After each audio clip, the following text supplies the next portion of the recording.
नमस्कार दोस्तों, स्वागत है आपका इस चैनल पर। अगर दोस्तों आप हमारे चैनल पर नए हैं तो वीडियो को लाइक और चैनल को सब्सक्राइब कर लीजिए, जिससे हमारी वीडियो आप तक सबसे पहले पहुंचे। आइए दोस्तों, शुरुआत करते हैं आज की अपनी पाठशाला।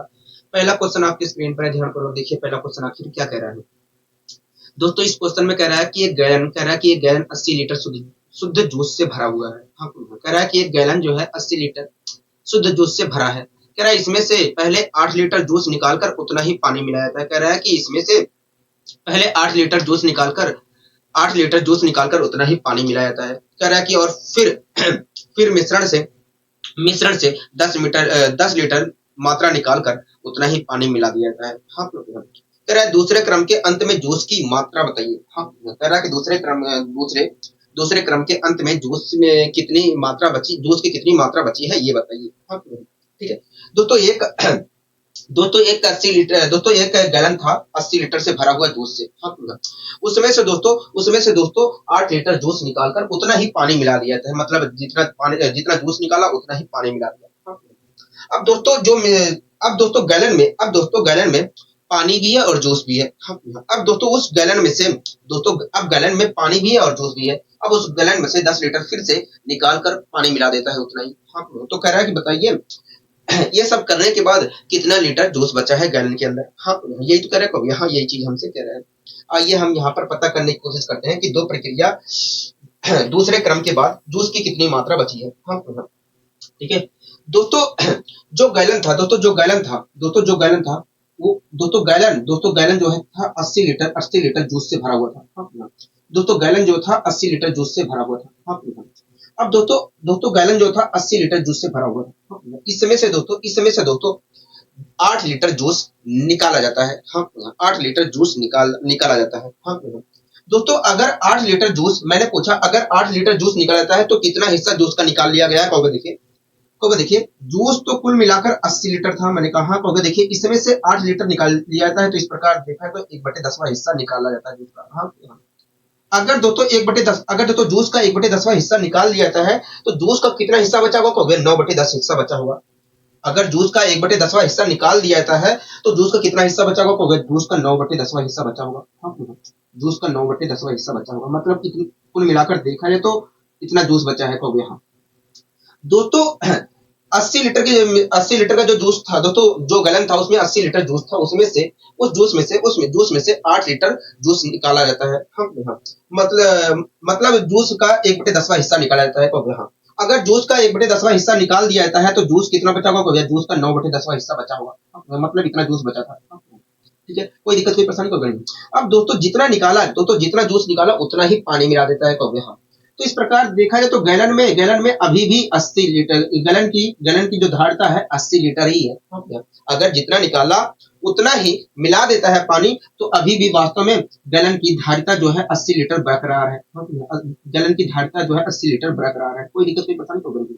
लेकिन इस गैलन के अंदर अब इतना तो जूस है, कहोगे हाँ। इस गैलन के अंदर इतना जूस बचा है और पानी है। हाँ, इस गैलन के अंदर इतना जूस है और पानी है। हाँ, ठीक है, कोई दिक्कत कोई परेशानी कोई नहीं, हमें कोई दिक्कत कोई परेशानी नहीं है। यहाँ तक हमें कोई दिक्कत कोई परेशानी नहीं है, हमें कोई दिक्कत कोई परेशानी नहीं है, बिल्कुल ठीक है। अब दोस्तों अब क्या होता है। अब गैलन की धारिता जो है 80 लीटर बरकरार है, और लेकिन इस गैलन के अंदर इतना जूस है और पानी है, कहोगे हाँ। ठीक है, अब दोस्तों फिर से 10 लीटर मिश्रण निकाला जाता है। फिर से इस मिश्रण में से ये जो 80 लीटर का मिश्रण है दोस्तों, ये जो 80 लीटर दोस्तों ये अब 80 लीटर के मिश्रण में से 10 लीटर फिर से निकाला जाता है। हाँ, हाँ, 10 लीटर फिर से निकाला जाता है और उतना ही पानी मिला दिया जाता है, तो यहाँ एक बात बताइए, अगर गैलन में से 10 लीटर फिर से निकाला जाता है तो गैलन का कौन सा हिस्सा निकाला जाता है, कहोगे देखिए गैलन का कहोगे देखिए 80 लीटर की धारिता है गैलन की। मैंने कहा हाँ, कहोगे उसमें से 10 लीटर निकाला जाता है, मतलब 1/10वां हिस्सा निकाला जाता है। 1/8वां हिस्सा निकाला जाता है। गैलन का कौन सा हिस्सा निकाला जाता है, कहोगे 1/8वां हिस्सा निकाला जाता है। हाँ, हाँ। अगर दोस्तों 80 लीटर दोस्तों फिर से क्या किया जाता है, 10 लीटर गैलन में से निकाला जाता है। तो मैंने पूछा कौन सा हिस्सा निकाला जाता है गैलन का, कहोगे देखिए 1/8वां हिस्सा निकाला जाता है। हाँ, हाँ। अगर दोस्तों 1/8वां हिस्सा निकाला जा रहा है, तो अगर दोस्तों इसमें से अगर इसमें से 1/8वां हिस्सा निकाला जाता है तो इसमें उपस्थित जो हमारा जूस है उसका भी 1/8वां हिस्सा निकलेगा और पानी जो उपस्थित है इसमें उसका भी 1/8वां हिस्सा निकलेगा। अगर दोस्तों इसमें उपस्थित जूस का 1/8वां हिस्सा निकाला जाता है तो जो जूस इसमें बचा है उसका 7/8वां हिस्सा बचेगा। मतलब ये जो जूस बचा था इसका 7/8वां हिस्सा बचेगा। 7/8वां हिस्सा बचेगा। कोई दिक्कत कोई परेशानी होगा नहीं, हमें कोई दिक्कत कोई परेशानी नहीं है। ठीक है। अब दोस्तों निकालने के बाद दोस्तों इसका 1/8वां हिस्सा निकालने के बाद जो बचा था उसमें फिर से 10 लीटर पानी मिला देता है। हाँ, फिर से धारिता हमारी 80 हो जाती है। हाँ, तो दो प्रक्रिया करने के बाद दोस्तों दो बार प्रक्रिया दोस्तों ये प्रक्रिया दूसरे दोस्तों 2 बार प्रक्रिया करने के बाद देखा जाए तो जूस में कुल मिलाकर इतना इतना हमारा क्या बचा है दोस्तों। दो प्रक्रिया के बाद इस मिश्रण में देखा जाए तो इतना जूस बचा है। हाँ, इतना जूस बचा है। कोई दिक्कत कोई परेशानी होगा नहीं, हमें कोई दिक्कत कोई परेशानी नहीं। अब मैं इसे सोल्व कर लेता हूँ। 8 और 10 की मल्टीप्लाई करूंगा तो 80 आएगा और 80 से 80 कैंसिल हो गया। हाँ, 7 में क्या होता है कहोगे, 7 में होता है 63। तो इस प्रकार देखा जाए तो इस प्रकार देखा जाए तो गैलन के अंदर कुल मिलाकर 63 लीटर जूस बचा है। हाँ, इस प्रकार देखा जाए तो गैलन के अंदर कुल मिलाकर 63 लीटर जूस बचा है। हाँ, यहाँ तक सारी चीजें क्लियर है कहोगे। हाँ, यहाँ तक सारी चीजें क्लियर है। जब आपको समझ में आ जाएगा तो ये सब आप नहीं लिखोगे, आप तेजी से ये प्रक्रिया करोगे। ठीक है। कोई दिक्कत कोई परेशानी होगी नहीं, हमें कोई दिक्कत कोई परेशानी नहीं है। ठीक है। अब आइए दोस्तों हम और आगे यहाँ पर बढ़ने की कोशिश करते हैं। ठीक है। दोस्तों इस क्वेश्चन को आप देखिए, मैंने इस क्वेश्चन को करवाया था पिछली क्लास में। हाँ, लेकिन फिर से इस क्वेश्चन को देखिए क्योंकि मुझे आपको कॉन्सेप्ट समझाना है, कुछ कॉन्सेप्ट समझाना है यहाँ पर। हाँ, फिर से इस क्वेश्चन को देखिए, लेकिन ऐसा इसलिए क्योंकि मुझे कुछ कॉन्सेप्ट करवाना है। ठीक है। कह रहा है एक बर्तन में 100 लीटर शुद्ध दूध है। हाँ, कह रहा है एक बर्तन में 100 लीटर शुद्ध दूध है। कह रहा है एक व्यक्ति प्रत्येक बार 20 लीटर दूध निकालकर उतना ही पानी मिला देता है। हाँ, कह रहा है यह प्रक्रिया 3 बार दोहराने के बाद बर्तन में पानी की कितनी मात्रा बची है। दोस्तों एक बर्तन में 100 लीटर शुद्ध दूध था। पहली बार उसमें से 20 लीटर दूध निकाला जाता है, उसके बाद उतना ही पानी डाल दिया जाता है। तो यहाँ ठीक है। तो दोस्तों अगर जितना दूध निकाला है उतना ही पानी डाल दिया जाता है तो आज भी बर्तन की धारिता उतनी ही है, लेकिन बर्तन में आज वास्तव में दूध और पानी है। हो गया। अब दोस्तों जो मिश्रण है, अब दोस्तों बर्तन के अंदर देखा जाए तो दूध और पानी का मिश्रण है। अब उसमें से फिर से 20 लीटर मिश्रण निकाला जाता है। हाँ, उसके बाद उतना ही पानी मिला दिया जाता है। तो आज भी बर्तन की धारिता 100 लीटर ही है। हाँ, लेकिन अब वास्तव में अभी भी वास्तव में दूध और पानी है मिश्रण के अंदर। को गया। फिर से दोस्तों 20 लीटर पानी और फिर से दोस्तों मिश्रण का 20 लीटर निकाला जाता है, मिश्रण में से 20 लीटर निकाला जाता है। तब कह रहा है कि और फिर से पानी मिला दिया जाता है। तो कह रहा है कि बताइए इन सब प्रक्रिया करने के बाद, ये सब प्रक्रिया करने के बाद मिश्रण में कितना पानी बचा है। हाँ, मिश्रण में पानी की मात्रा कितनी है। हाँ, यही तो पूछ रहा है कहोगे। हाँ, यही चीज हमसे पूछ रहा है। ठीक है। तो आइए हम पता करने की कोशिश करते हैं कि ये सब प्रक्रिया करने के बाद मिश्रण में कितना पानी हो गया है। हाँ, ठीक। कोई दिक्कत कोई परेशानी होगा नहीं, हमें कोई दिक्कत कोई परेशानी नहीं है। मुझे आपको समझाना है। ठीक है। मुझे आपको समझाना है कुछ चीज, तो इसलिए इस क्वेश्चन को करना जरूरी है। ठीक है। दोस्तों एक बर्तन था। एक बर्तन था वो 100 लीटर दूध से भरा था। दोस्तों एक बर्तन था वो 100 लीटर दूध से भरा था। दोस्तों एक व्यक्ति जो है दोस्तों एक बर्तन था जो 100 लीटर दूध से भरा था। मतलब बर्तन की धारिता कितनी थी। बर्तन की धारिता 100 लीटर थी। ठीक है। कोई दिक्कत नहीं, पर्सन को दोस्तों एक व्यक्ति जो है इसमें से 20 लीटर दूध निकालता है। 20 लीटर दूध निकालता है। मैंने कहा कि बताइए अगर 20 लीटर दूध निकालता है तो 20 दूध का अगर तो 20 लीटर दूध निकालता है तो बर्तन का कौन सा हिस्सा अगर दोस्तों 20 लीटर दूध निकालता है तो कितना हिस्सा दूध का निकालता है। तो देखिए कुल मिलाकर देखिए बर्तन की धारिता कुल मिलाकर 100 लीटर है। मतलब कुल मिलाकर बर्तन में देखा जाए तो 100 लीटर दूध है। मैंने कहा तो देखिए इसमें से 20 लीटर दूध निकालता है तो इस प्रकार देखा जाए तो दूध का वो वास्तव में 1/5वां हिस्सा निकाल रहा है। दूध का या बर्तन का 1/5वां हिस्सा निकाल रहा है। तो देखिए इस प्रकार देखा जाए दूध का कुल मिलाकर 1/5वां हिस्सा निकाल रहा है। मतलब बर्तन का 1/5वां हिस्सा निकाल रहा है। हो गया। अगर दोस्तों दूध का वो 1/5वां हिस्सा निकाल रहा है तो दूध का 4/5वां हिस्सा बचा होगा। हो गया। हाँ, दूध का 4/5वां हिस्सा बचा होगा। दूध का 4/5वां हिस्सा बचा होगा। हाँ, कोई दिक्कत कोई परेशानी होगी नहीं, हमें कोई दिक्कत कोई परेशानी नहीं। दूध का कितना हिस्सा बचा होगा। 4/5वां हिस्सा बचा है। यहाँ तक सारी चीजें क्लियर है। हो हाँ, यहाँ तक सारी चीजें क्लियर है। दोस्तों जितना दूध निकाला है उतना ही पानी मिला देता है। हो गया। हाँ, तो देखा जाए तो आज भी बर्तन की धारिता वास्तव में 100 लीटर ही है। दोस्तों जितना दूध निकाला उतना ही पानी मिला दिया। हो गया। हाँ, तो इस प्रकार देखा जाए तो आज भी बर्तन की धारिता उतनी ही है। हाँ, लेकिन इस बर्तन में अब दूध भी है और पानी भी है। हो गया। हाँ, दूध तो वास्तव में इस बर्तन में वास्तव में दूध तो वास्तव में इतना ही है। हो गया। हाँ, और उसमें 20 लीटर पानी है। हाँ, कोई दिक्कत कोई परेशानी होगा नहीं, हमें कोई दिक्कत कोई परेशानी नहीं है। यहाँ तक सारी चीजें क्लियर है, हो गया? हाँ, यहाँ तक सारी चीजें अच्छे तरीके से क्लियर है। यहाँ तक सारी चीजें अच्छे तरीके से क्लियर है। ठीक है। अब दोस्तों क्या होता है, अब दोस्तों क्या होता है, अब इस बर्तन में से दोस्तों, इस बर्तन में से दोस्तों, बर्तन में देखा जाए तो दूध भी है और पानी भी है, हो गया? हाँ।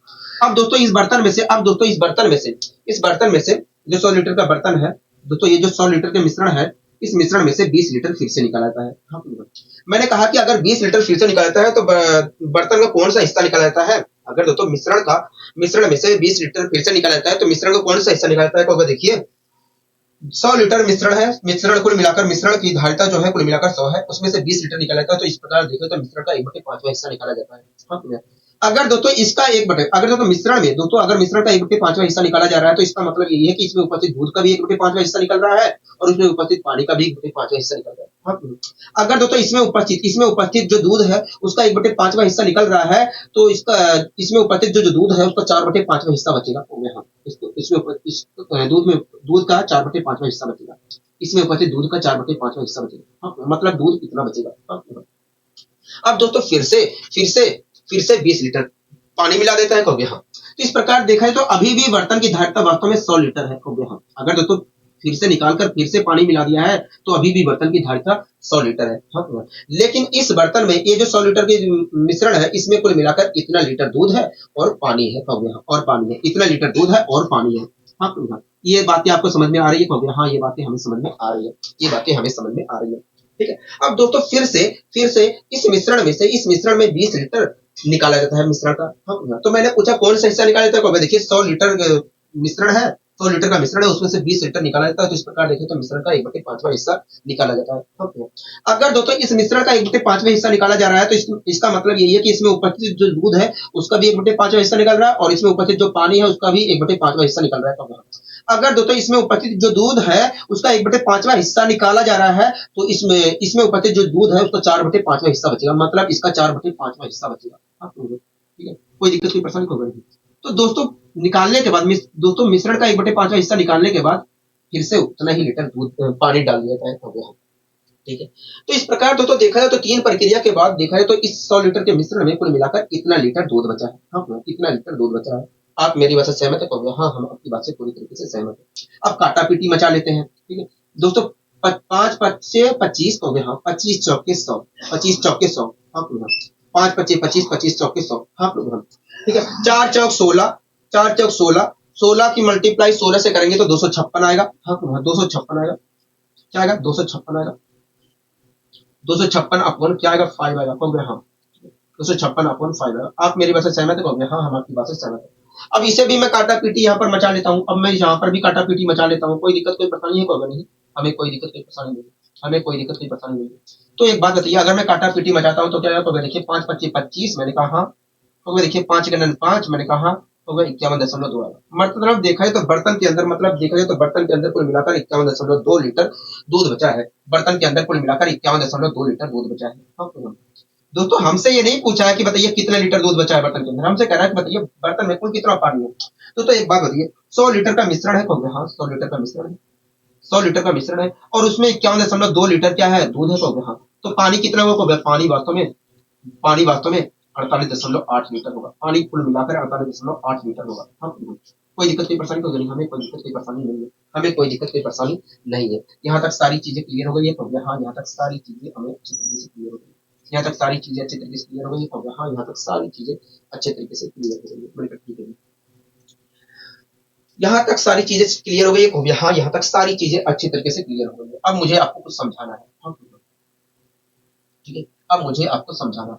हाँ, तो दोस्तों आपने यहाँ पर देखा कि दोस्तों आप यहाँ पर देख रहे हैं कि हर बार 100 लीटर के मिश्रण में आप दोस्तों यहाँ पर देख रहे हैं कि दोस्तों आप यहाँ पर देख रहे हैं कि हर बार 100 लीटर में से ही निकाला जा रहा है। हाँ, हाँ। तो आप यहाँ पर देख रहे हैं कि हर बार 100 लीटर 100 लीटर के बर्तन में से ही समान मात्रा निकाली जा रही है। पहली बार भी 100 लीटर में से निकाला गया 20 लीटर, उसके बाद पानी मिला दिया गया। दूसरी बार 100 लीटर के मिश्रण में से भी पानी निकाला गया 20 लीटर, उसके बाद पानी मिला दिया। तीसरी बार भी 100 लीटर के मिश्रण में से 20 लीटर निकाला गया, उसके बाद उतना ही पानी मिला दिया, हो गया।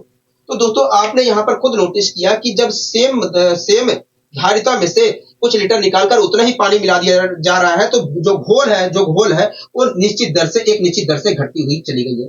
पहली बार जो हमारा दूध था वो पहली बार 4/5 हुआ, फिर से 4/5 हुआ, फिर से तीसरी बार भी 4/5 हो गया। हाँ, 4/5 हो गया।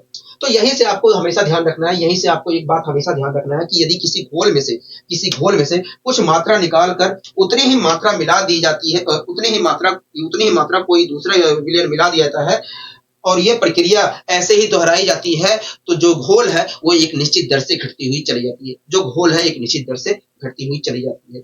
इसका मतलब यही है कि अगर कोई घोल हमारा पहली बार x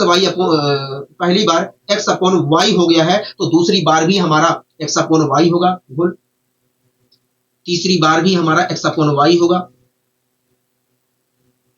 और चौथी बार भी हमारा x अपॉन y होगा।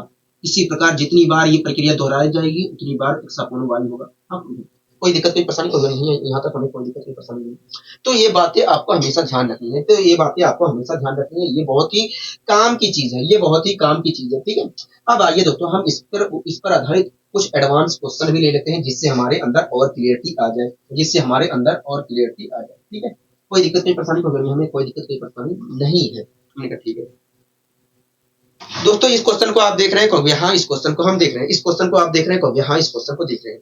पढ़िए इस क्वेश्चन में क्या कह रहा है कहोगे, देखिए कह रहा है कि एक बर्तन शुद्ध जूस से भरा है, कह रहा है कि एक बर्तन है शुद्ध जूस से भरा है, कह रहा है एक बर्तन शुद्ध जूस से भरा है। हाँ, कह रहा है इसमें 20 लीटर, कह रहा है इसमें से 20 लीटर जूस निकालकर उतना ही पानी मिला दिया है, कहोगे हाँ। दोस्तों एक बर्तन था जो शुद्ध जूस से भरा था, उसमें से 20 लीटर जूस निकालकर उतना ही पानी मिला दिया जाता है, कहोगे हाँ। कह रहा है यह प्रक्रिया एक बार और दोहराई गई। अब जूस और पानी का अनुपात बर्तन में कुल मिलाकर 9:16 हो गया है। मतलब देखा जाए तो जूस की जो मात्रा है बर्तन में 9/25 हो गई है। हाँ, तो इस प्रकार देखा जाए तो बर्तन में जो जूस की मात्रा है कुल मिलाकर 9/25 हो गई है। हाँ, कह रहा है कि बर्तन की प्रारंभिक क्षमता क्या होगी, हाँ। दोस्तों एक बर्तन था जो शुद्ध जूस से भरा हुआ है, उसमें से 20 लीटर जूस निकालकर उतना ही पानी मिला दिया जाता है। उसके बाद फिर से अब बर्तन में देखा जाए तो दूध और पानी और जूस का मिश्रण है। अब दोस्तों फिर से बर्तन में से 20 लीटर निकाला जाता है मिश्रण का, उसके बाद उतना ही पानी मिला दिया जाता है, जिसके बाद क्या होता है बर्तन के अंदर जूस की मात्रा कुल मिलाकर 9/25 हो जाती है। हो गया। कह रहा है कि बर्तन की प्रारंभिक क्षमता क्या है, हाँ, यही पूछ रहे हो, ठीक है। मान लीजिए दोस्तों बर्तन की जो धारिता थी वो कुल मिलाकर y थी। हाँ, ठीक है। तो मान लीजिए बर्तन की धारिता कुल मिलाकर y थी और 20 लीटर जूस निकालने के बाद मान लीजिए बर्तन की धारिता कुल मिलाकर y थी और उसमें से 20 लीटर जूस निकालने के बाद मान लीजिए कुल मिलाकर x लीटर जूस बचा है। हो गया, x लीटर जूस बचा है। इस प्रकार देखा तो जूस की मात्रा इस प्रकार देखें तो जूस की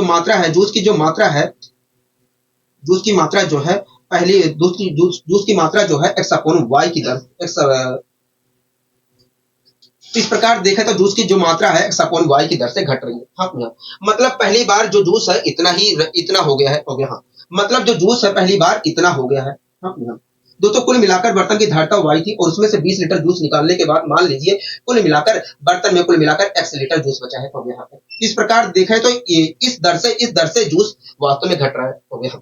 अब दोस्तों निकालने के बाद 20 लीटर जूस निकालने के बाद अब बर्तन में उतना ही पानी मिला दिया जाता है। हो गया। तो इस प्रकार देखा जाए तो बर्तन की धारिता आज भी उतनी है। हाँ, उतनी ही वास्तव में आज भी है, लेकिन उस बर्तन में कुल मिलाकर इतना लीटर जूस है। हो गया। अब दोस्तों फिर से यही प्रक्रिया दोहराई जाती है, फिर से 20 लीटर निकाला जाता है, उतना ही पानी मिला दिया जाता है। तो यहाँ तो इस प्रकार दोस्तों अगर घोल जो है अगर दोस्तों जूस जो है पहली बार x अपॉन y हुआ है तो दूसरी बार भी क्या होगा, दूसरी बार भी x अपॉन y गुना ही रह जाएगा। x अपॉन y गुना ही रह जाएगा।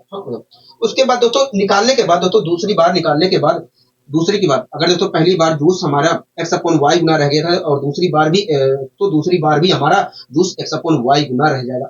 मतलब देखा जाए तो दो प्रक्रिया के बाद जूस की कुल मात्रा मिश्रण में इतनी हो जाएगी। हाँ हाँ इतनी हो जाएगी। हाँ हाँ। लेकिन अगर मैं क्वेश्चन के अनुसार देखूं तो क्वेश्चन के अनुसार देखा जाए तो जूस की मात्रा बर्तन में कुल मिलाकर 9/25 हो जाती है। हाँ हाँ।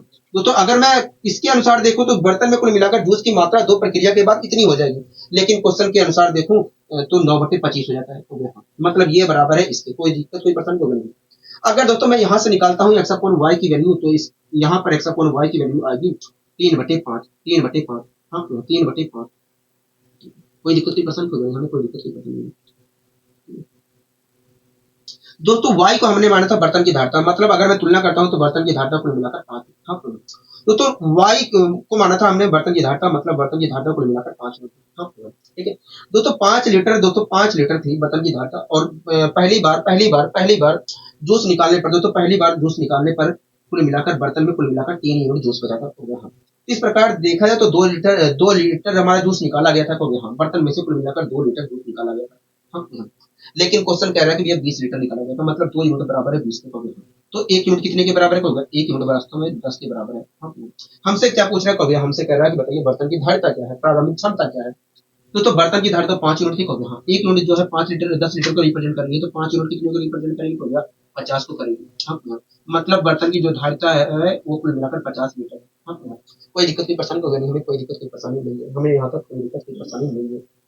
ठीक है यहाँ तक सारी चीजें क्लियर है। हाँ यहाँ तक सारी चीजें क्लियर है। ठीक है अब आइए दोस्तों हम और आगे यहाँ पर बढ़ने की कोशिश करते हैं।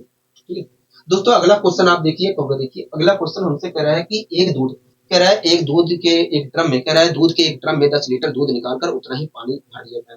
कह रहा है यह प्रक्रिया कुल 3 बार की जाती है। कह रहा है अंत में दूध और पानी का अनुपात 64:61 हो जाता है। मतलब मिश्रण में देखा तो दूध की जो मात्रा है 64/125 हो जाती है। कह रहा है हाँ कह रहा है प्रारंभ में ड्रम में कितना दूध था। हाँ तो प्रारंभ में कह रहा है कि प्रारंभ में ड्रम में कितना दूध था। हाँ तो जितनी क्षमता होगी ड्रम की उतना ही दूध रहा होगा। हो गया। हाँ उतना ही दूध रहा होगा। ठीक है दोस्तों एक ड्रम था जो दूध से पूरा भरा था। हाँ उसमें से दूध 10 लीटर दूध निकालकर उतना ही पानी मिला दिया जाता है और यह प्रक्रिया 3 बार ऐसे ही दोहराई जाती है। हाँ जिससे बर्तन के अंदर देखा जाए दूध की मात्रा 64/125 रह जाती है। हो गया। हाँ कह रहा है प्रारंभ में ड्रम में कुल कितना दूध था। हाँ मान लीजिए दोस्तों बर्तन की जो ड्रम की जो धारिता थी वो कुल मिलाकर y लीटर थी। हाँ ठीक है कोई दिक्कत कोई परेशानी होगी नहीं। मान लीजिए दोस्तों बर्तन की धारिता y लीटर थी। ठीक है बर्तन की कुल धारिता कुल मिलाकर y लीटर थी। ठीक है उसमें से 10 लीटर दूध निकालने के बाद मान लीजिए कुल मिलाकर x लीटर दूध रह गया है। हाँ, इस प्रकार देखें तो अगर कुल मिलाकर बर्तन की धारिता y थी उसमें से दूध निकालने के बाद अगर x लीटर दूध रह जाता है तो दूध जो है किस अनुपात में घटा है? तो अगर देखिए दूध की मात्रा वास्तव में इस अनुपात में घटा है। हाँ, दूध की मात्रा वास्तव में इस अनुपात में घटा है, मतलब दूध कुल मिलाकर इतना लीटर रह गया है बर्तन में। हो गया। ठीक है अब दोस्तों फिर से निकालने के बाद फिर से पानी मिला दिया था। हो गया। हाँ फिर से पानी मिला देता है तो इस प्रकार बर्तन की धारिता आज भी उतना ही रहती है। हो गया। हाँ आज भी y लीटर ही रहती है। हाँ उसके बाद दोस्तों फिर से 10 लीटर पानी निकाल कर फिर से उतना फिर से दोस्तों अब मिश्रण के अंदर दोस्तों दूध और पानी है। हो गया। अब दोस्तों फिर से 10 लीटर मिश्रण निकाल कर उतना ही पानी मिला दिया था। हो गया। हाँ इस प्रकार दोस्तों देखा जाए तो अगर पहली बार दूध की मात्रा इतनी हो गई है तो दूसरी बार भी इतनी ही होगी। हो गया। हाँ दूसरी बार भी इतनी ही होगी। हाँ हो गया। ठीक है तीसरी बार भी दोस्तों यही प्रक्रिया तीसरी बार भी की गई है। इस प्रकार देखा जाए तो तीसरी बार दूध की मात्रा इतनी हो जाएगी। हो गया। हाँ पहली बार इतनी हुई है, दूसरी बार भी x अपॉन y गुनी रह जाएगी दूध, तीसरी बार भी हमारा तीसरी बार शेष मात्रा का x अपॉन y गुना रह जाएगा। तो यहाँ इस प्रकार देखा जाए तो तीन प्रक्रिया के बाद बर्तन में कुल मिलाकर इतना दूध हो जाएगा। तो यहाँ इतना दूध रह जाएगा। लेकिन अगर मैं क्वेश्चन के अनुसार देखूं तो दूध की मात्रा कुल मिलाकर बर्तन में 64/125 हो जाएगा। 64/125 हो जाएगा। हाँ 64/125 हो जाएगा। कोई दिक्कत कोई परेशानी को हमें कोई दिक्कत कोई परेशानी नहीं है। यहाँ तक सारी चीजें क्लियर है। हो हाँ यहाँ तक सारी चीजें क्लियर है। अगर मैं इसे करता हूं तो x अपॉन y की वैल्यू क्या आएगी? तो देखिए x अपॉन y की वैल्यू वास्तव में 4/5 आएगी। 4/5 आएगी। हाँ x अपॉन y की वैल्यू क्या आएगी? 4/5 आएगी। हाँ y तो बर्तन की धारिता मान थी, अगर मैं तुलना करता हूं तो बर्तन की धारिता कुल मिलाकर 5 होगी, मतलब बर्तन में कुल मिलाकर 5 लीटर दूध भरा था। हाँ 5 लीटर बर्तन में कुल मिलाकर दूध की मात्रा 5 होती है। ठीक है दोस्तों 5 लीटर दूध की दोस्तों बर्तन की कुल धारिता 5 थी, उसमें से उसमें से दूध निकालने के बाद बर्तन में कुल मिलाकर 4 यूनिट दूध बचा था। हो गया हाँ। तो इस प्रकार देखें तो 1 ही यूनिट दूध निकाला गया, अगर मैं इसके अनुसार देखूं तो हाँ 1 यूनिट दूध निकाला गया है हाँ। लेकिन क्वेश्चन कर रहा है कि भैया 10 लीटर दूध निकाला गया है, मतलब 1 यूनिट बराबर है 10 लीटर। हो गया। हमसे पूछ रहा है कि बर्तन की बताइए, बर्तन में कुल बताइए कुल कितना दूध था हाँ। ठीक है, तो बर्तन के अंदर देखें तो बर्तन की धारता 5 लीटर थी, को हाँ 5 यूनिट थी, मतलब बर्तन में कुल मिलाकर 5 यूनिट दूध था। को हाँ दोस्तों 1 यूनिट जो है 10 को रिप्रेजेंट कर रहा है, तो 5 किसको रिप्रेजेंट करेगा? को 5 वास्तव में 50 को रिप्रेजेंट करेगा, 50 को रिप्रेजेंट हाँ।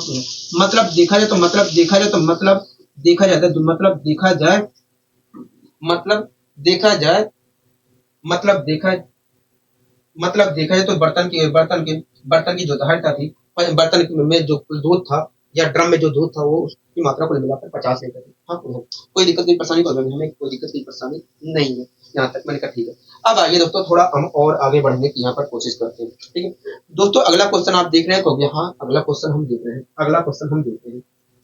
पढ़िए इस क्वेश्चन को, देखिए क्या कहना चाह रहा है। कहोगे देखिए पढ़िए इस क्वेश्चन को, देखिए क्या कहना चाह रहा है। कहोगे देखिए कह रहा है कि एक बर्तन दूध से भरा है, कह रहा है एक बर्तन जो है दूध से भरा है, इसमें से 10% दूध निकालकर उतना ही पानी मिला दिया गया। कह रहा है यह प्रक्रिया कुल 3 बार दोहराई गई है। कह रहा है अंत में यदि अंत में बर्तन में 729 ग्राम दूध बचता है तो बताइए शुरुआत में दूध की कुल मात्रा कितनी थी हाँ। तो एक बर्तन था जो दूध से भरा था, उसमें से 10 लीटर दूध निकालकर उतना ही पानी भर देता है हाँ। अगर दोस्तों 10% दोस्तों एक बर्तन था जो दूध से भरा था, उसमें से 10% दूध निकालकर उतना ही पानी मिला देता है। तो 10% अगर दूध निकाला जा रहा है तो कितना हिस्सा दूध का निकाला जा रहा है? देखिए 10% का मतलब होता है 1/10। इस प्रकार अगर 10% निकाला जा रहा है मतलब 1/10वां हिस्सा दूध का निकाला जा रहा है, तो कुल मिलाकर दूध का 9/10वां हिस्सा बचा हुआ हाँ। अगर दोस्तों दूध का 10% हिस्सा मतलब 1/10वां हिस्सा निकाला जा रहा है तो दूध की कुल मात्रा अगर दोस्तों दूध का 1/10वां हिस्सा निकाला जा रहा है तो दूध का 9/10वां हिस्सा बचा होगा हाँ। मतलब देखें तो बर्तन में कुल मिलाकर कितना दूध बचा है हाँ। अब दोस्तों जितना दूध निकाला दोस्तों जितना दूध निकाला उतना पानी मिला दिया होगा हाँ। इस प्रकार देखा है तो बर्तन की धारिता वास्तव में आज भी उतनी ही है, बर्तन की धारिता वास्तव में आज भी उतनी है हाँ। बर्तन की धारिता वास्तव में आज भी उतनी है हाँ। अब दोस्तों इस बर्तन में से बर्तन में देखा है तो इतना दूध है हाँ, बर्तन में देखा है तो इतना दूध है और पानी है हाँ, और पानी है, कोई दिक्कत नहीं परसेंट होगा। अब दोस्तों इस बर्तन में से फिर से 10% मिश्रण निकाला जाता है हाँ। मिश्रण निकाला जाता है मतलब बर्तन में से 10% का मतलब होता है 1/10 होता है हाँ। तो बर्तन में से 10% मिश्रण निकाला जाता है, मतलब मिश्रण का 1/10वां हिस्सा निकाला जा रहा है हाँ।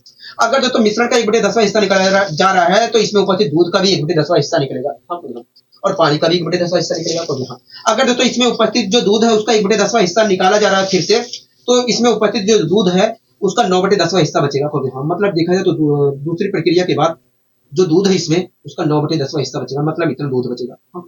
कोई दिक्कत नहीं परसेंट होगी। अब दोस्तों जितना मिश्रण निकाला उतना फिर से पानी मिला दिया कहोगे हाँ। तो आज भी बर्तन की धारिता उतनी ही बनी है कहोगे हाँ। आज भी बर्तन की धारिता उतनी ही बनी है ठीक है। अब दोस्तों फिर से इसमें से 10% हिस्सा निकाला जाता है, मतलब इसका मिश्रण का 1/10वां हिस्सा निकाला जा रहा है। अगर दोस्तों मिश्रण का 1/10वां हिस्सा निकाला जा रहा है तो इसमें उपस्थित जो दूध है उसका भी 1/10वां हिस्सा निकलेगा कहोगे हाँ। अगर दोस्तों इसमें उपस्थित जो दूध है उसका 1/10वां हिस्सा निकल रहा है तो इसमें उपस्थित जो दूध है उसका 9/10वां हिस्सा बचेगा, मतलब इसमें उपस्थित जो दूध है उसका 9/10वां हिस्सा बचेगा, मतलब इतना दूध बचेगा हाँ। मिश्रण के अंदर और इतना दूध बचेगा हाँ। दोस्तों दूध निकालने के बाद दोस्तों इतना दूध बचेगा हाँ। दोस्तों 1/10वां हिस्सा निकालने के बाद उतना ही पानी मिला देता है कहोगे हाँ। निकालने के बाद जो मिश्रण बचा उसमें फिर से उतना ही पानी मिला देता है। तो इस प्रकार देखा जाए तो मिश्रण के अंदर कुल मिलाकर दूध की मात्रा इतनी रह गई है, दूध की मात्रा कुल मिलाकर इतनी रह गई है हाँ। ठीक है, इसे मैं गुणा भाग कर देता हूँ, तो 729 अपॉन 1000। इसका मतलब यही है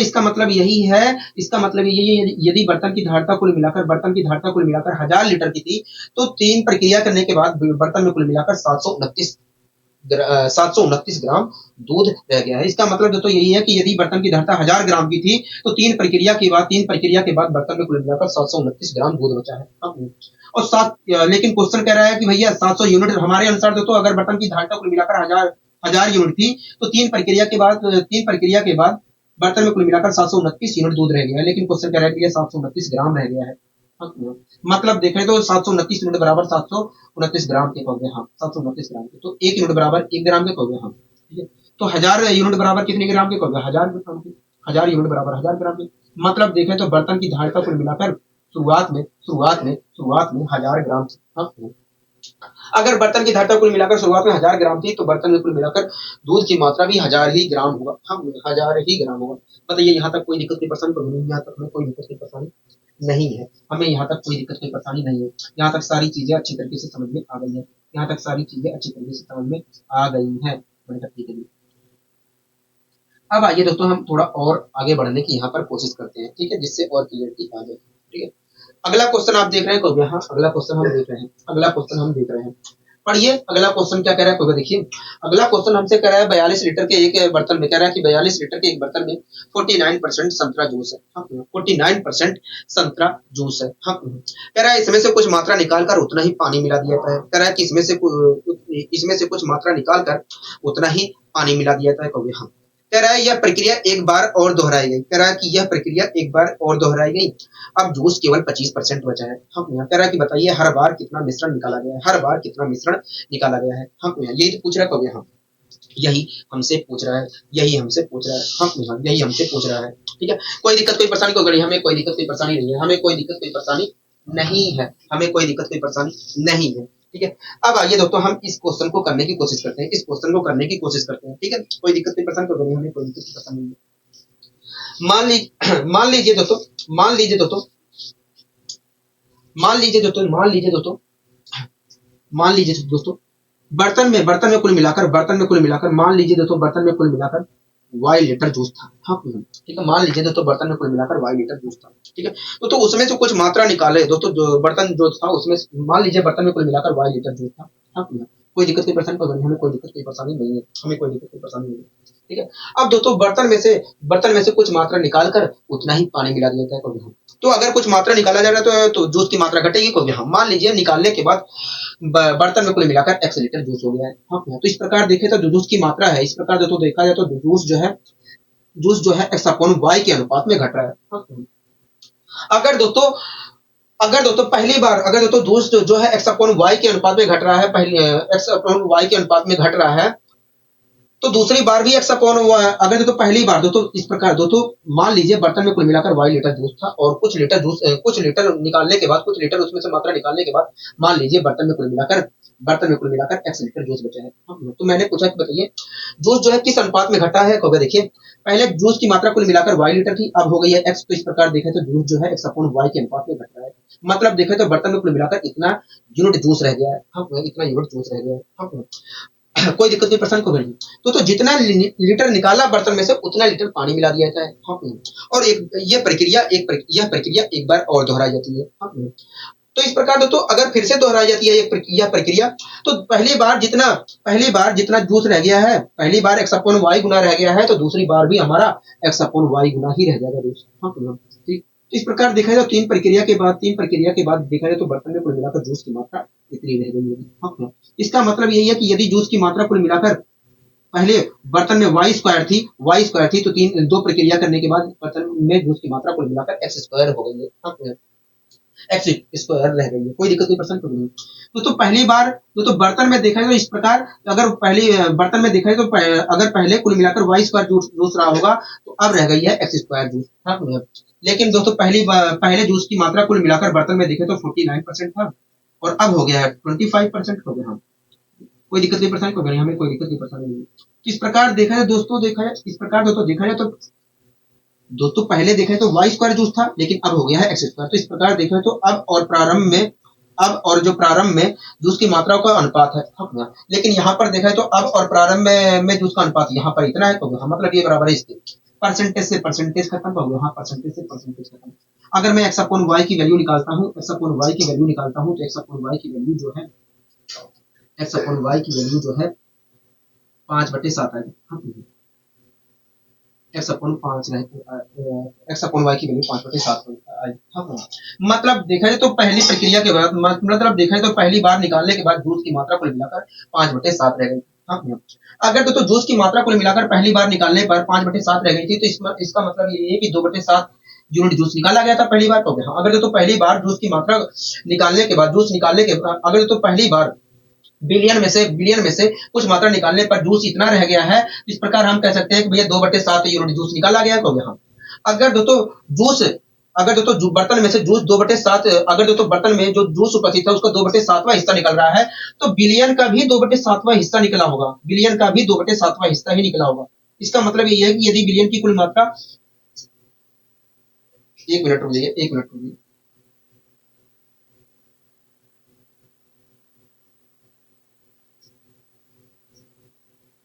ठीक है। हाँ, अगर दोस्तों बर्तन में उपस्थित जूस का 2/7वां हिस्सा निकल रहा है, तो ऐसी स्थिति में बिलियन का भी 2/7वां हिस्सा ही निकला होगा। हाँ, पहली बार में 2/7वां हिस्सा ही निकला होगा। हाँ, एक बात बताइए, बर्तन की कुल मिलाकर धारिता जो थी 42 लीटर की, कहोगे हाँ, उस पहली बार उसमें से मात्रा निकालने के बाद, उसमें से मात्रा अगर हम निकाल रहे हैं, पहली बार अगर हम उसमें से कुछ मात्रा निकाल रहे हैं, मतलब 2/7वां हिस्सा निकाल रहे हैं, तो पहली बार देखा तो कुल मिलाकर हमने 12 लीटर 12 लीटर मिश्रण निकाला था। 12 लीटर मिश्रण निकाला था। कोई दिक्कत, कोई परेशानी तो नहीं। हमसे पूछ के रहा था, कभी हमसे पूछ रहा था कि बताइए हर बार मिश्रण का कितना हिस्सा निकाला जा रहा है। तो इस प्रकार हम कह सकते हैं कि हर बार मिश्रण का 12 लीटर हिस्सा निकाला जा रहा है। हाँ, दोस्तों यहाँ पर देखूं तो पहली बार बर्तन में जूस की मात्रा 5/7 रह गई थी। हाँ, इसका मतलब बर्तन में से 2/7 हिस्सा जूस का निकला था। अगर पहली बार 2/7 हिस्सा जूस का निकला था, तो बिलियन का भी पहली बार 2/7 हिस्सा ही निकला होगा। 42 का 2/7 हिस्सा निकला था, मतलब पहली बार कुल मिलाकर 12 लीटर जूस निकला था। हमसे पूछा था कि बताइए हर बार कितना मिश्रण निकाला जा रहा है। तो इस प्रकार देखें तो हर बार 12 लीटर ही मिश्रण निकाला जा रहा है। हाँ, यहाँ तक सारी चीजें क्लियर है। हाँ, यहाँ तक सारी चीजें क्लियर है। ठीक है, अब आइए दोस्तों हम थोड़ा और अच्छे क्वेश्चन करने की यहाँ पर कोशिश करते हैं। दोस्तों इस क्वेश्चन को आप देखकर आप इस क्वेश्चन को पढ़िए, उसके बाद मैं आपको समझाने की कोशिश करता हूँ। कह रहा है एक व्यक्ति 950 वस्तुएं खरीदता है और उन्हें 3 श्रेणियों में बांटता है। कह रहा है कि वह उन पर क्रमशः 10%, 12% और 15% का लाभ कमाता है। कह रहा है यदि पहले 2 प्रकार पर औसत लाभ 11.2% हो और कुल मिलाकर सभी पर 13% का लाभ हो, तो तीनों प्रकार की वस्तुओं की संख्या ज्ञात करिए। कह रहा है तीनों प्रकार की वस्तुओं की संख्या ज्ञात करिए। हाँ, तो एक व्यक्ति है जो 950 वस्तुएं खरीदता है, उन्हें 3 श्रेणियों में बांटता है।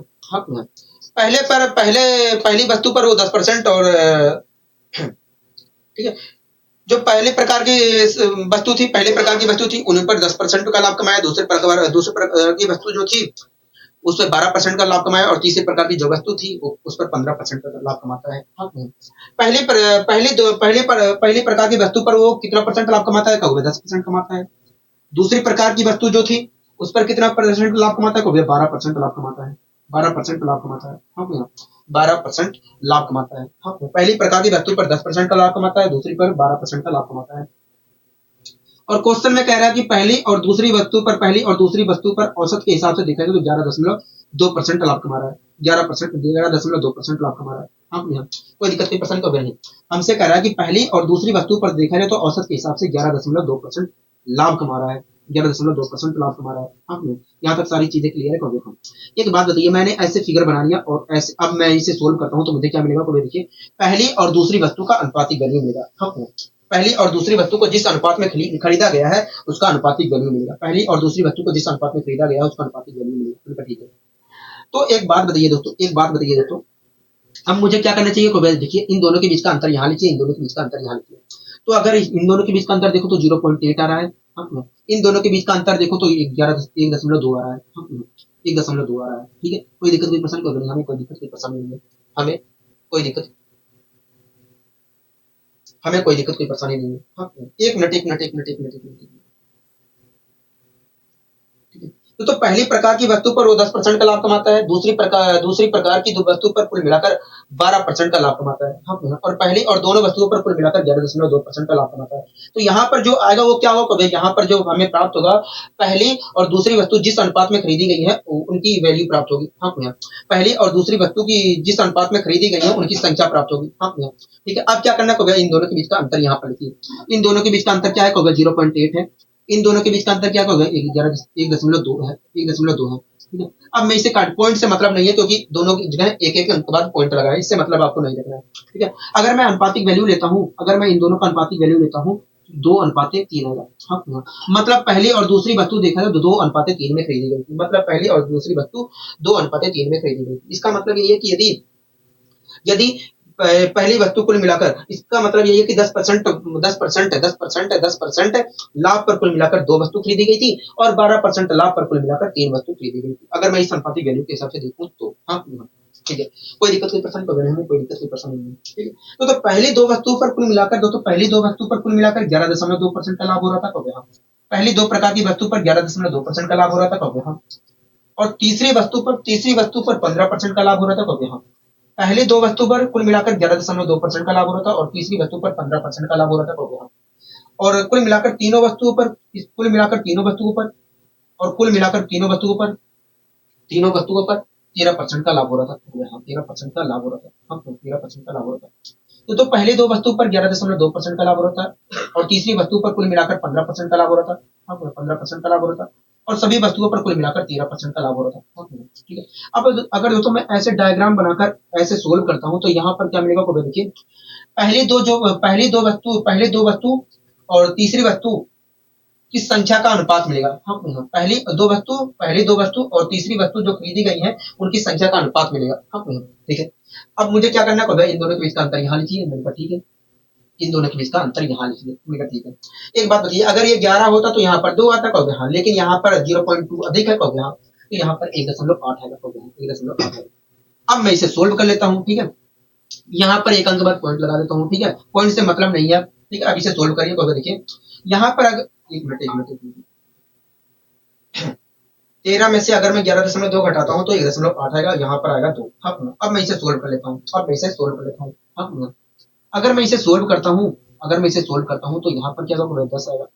हाँ यहाँ पर क्या होगा यहाँ पर 9 आएगा। हाँ यहाँ पर 9 आएगा।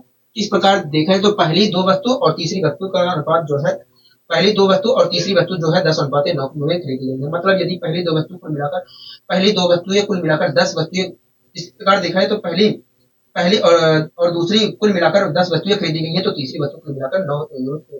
तो इस प्रकार देखें तो तीसरी वस्तु कुल मिलाकर 9 खरीदी गई। हाँ तो इस प्रकार 9 वस्तुएं तीसरी खरीदी गई। तो यहाँ पर तो अगर मैं इसके अनुसार देखूं तो पहली और दूसरी वस्तु कुल मिलाकर 10 खरीदी गई थी। हाँ तो इस प्रकार दोस्तों अगर मैं यहाँ पर देखूं इस अनुपातिक वैल्यू के हिसाब से तो कुल मिलाकर 10 वस्तुएं पहली और दूसरी प्रकार की खरीदी गई थी। हाँ लेकिन अगर मैं यहाँ पर देखता हूँ तो पहली कुल मिलाकर 2 वस्तुएं खरीदी गई है और दूसरी कुल मिलाकर 3 वस्तुएं खरीदी गई है।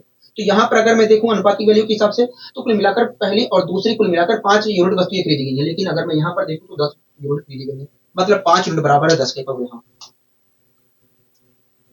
तो 1 यूनिट बराबर कितनी का होगा? 1 यूनिट बराबर वास्तव में 2 है, ठीक है। तो पहली प्रकार की कितनी वस्तु खरीदी गई थी? 2 यूनिट। तो अगर एक बराबर 2 यूनिट के है तो 2 बराबर कितनी होगी? 4। ठीक है। इसी प्रकार तो 1 यूनिट बराबर है 2 के। हाँ दूसरी प्रकार की कितनी वस्तु खरीदी गई थी? 9। तो 3। हाँ अगर 1 बराबर 2 के है तो 3 बराबर कितनी का होगा? 6। मतलब दूसरी प्रकार की 6 वस्तुएं खरीदी गई थी। हाँ तो पहली प्रकार की 4 वस्तुएं खरीदी गई थी, दूसरी प्रकार की 6 वस्तुएं खरीदी गई थी और तीसरी प्रकार की कितनी वस्तुएं खरीदी गई थी? 9 वस्तुएं खरीदी गई थी। हाँ कोई दिक्कत नहीं, प्रश्न कर रहे हैं हमें, कोई दिक्कत परेशानी नहीं, ठीक है। तो पहली प्रकार की 4 वस्तुएं, दूसरी प्रकार की 6 वस्तुएं, तीसरी प्रकार की 9 वस्तुएं। इस प्रकार देखा तो 6 4 10 कुल मिलाकर 19 वस्तुएं खरीदी गई है। कुल मिलाकर 19 वस्तुएं खरीदी गई है, लेकिन क्वेश्चन कह रहा है भैया 950 वस्तुएं खरीदी गई है।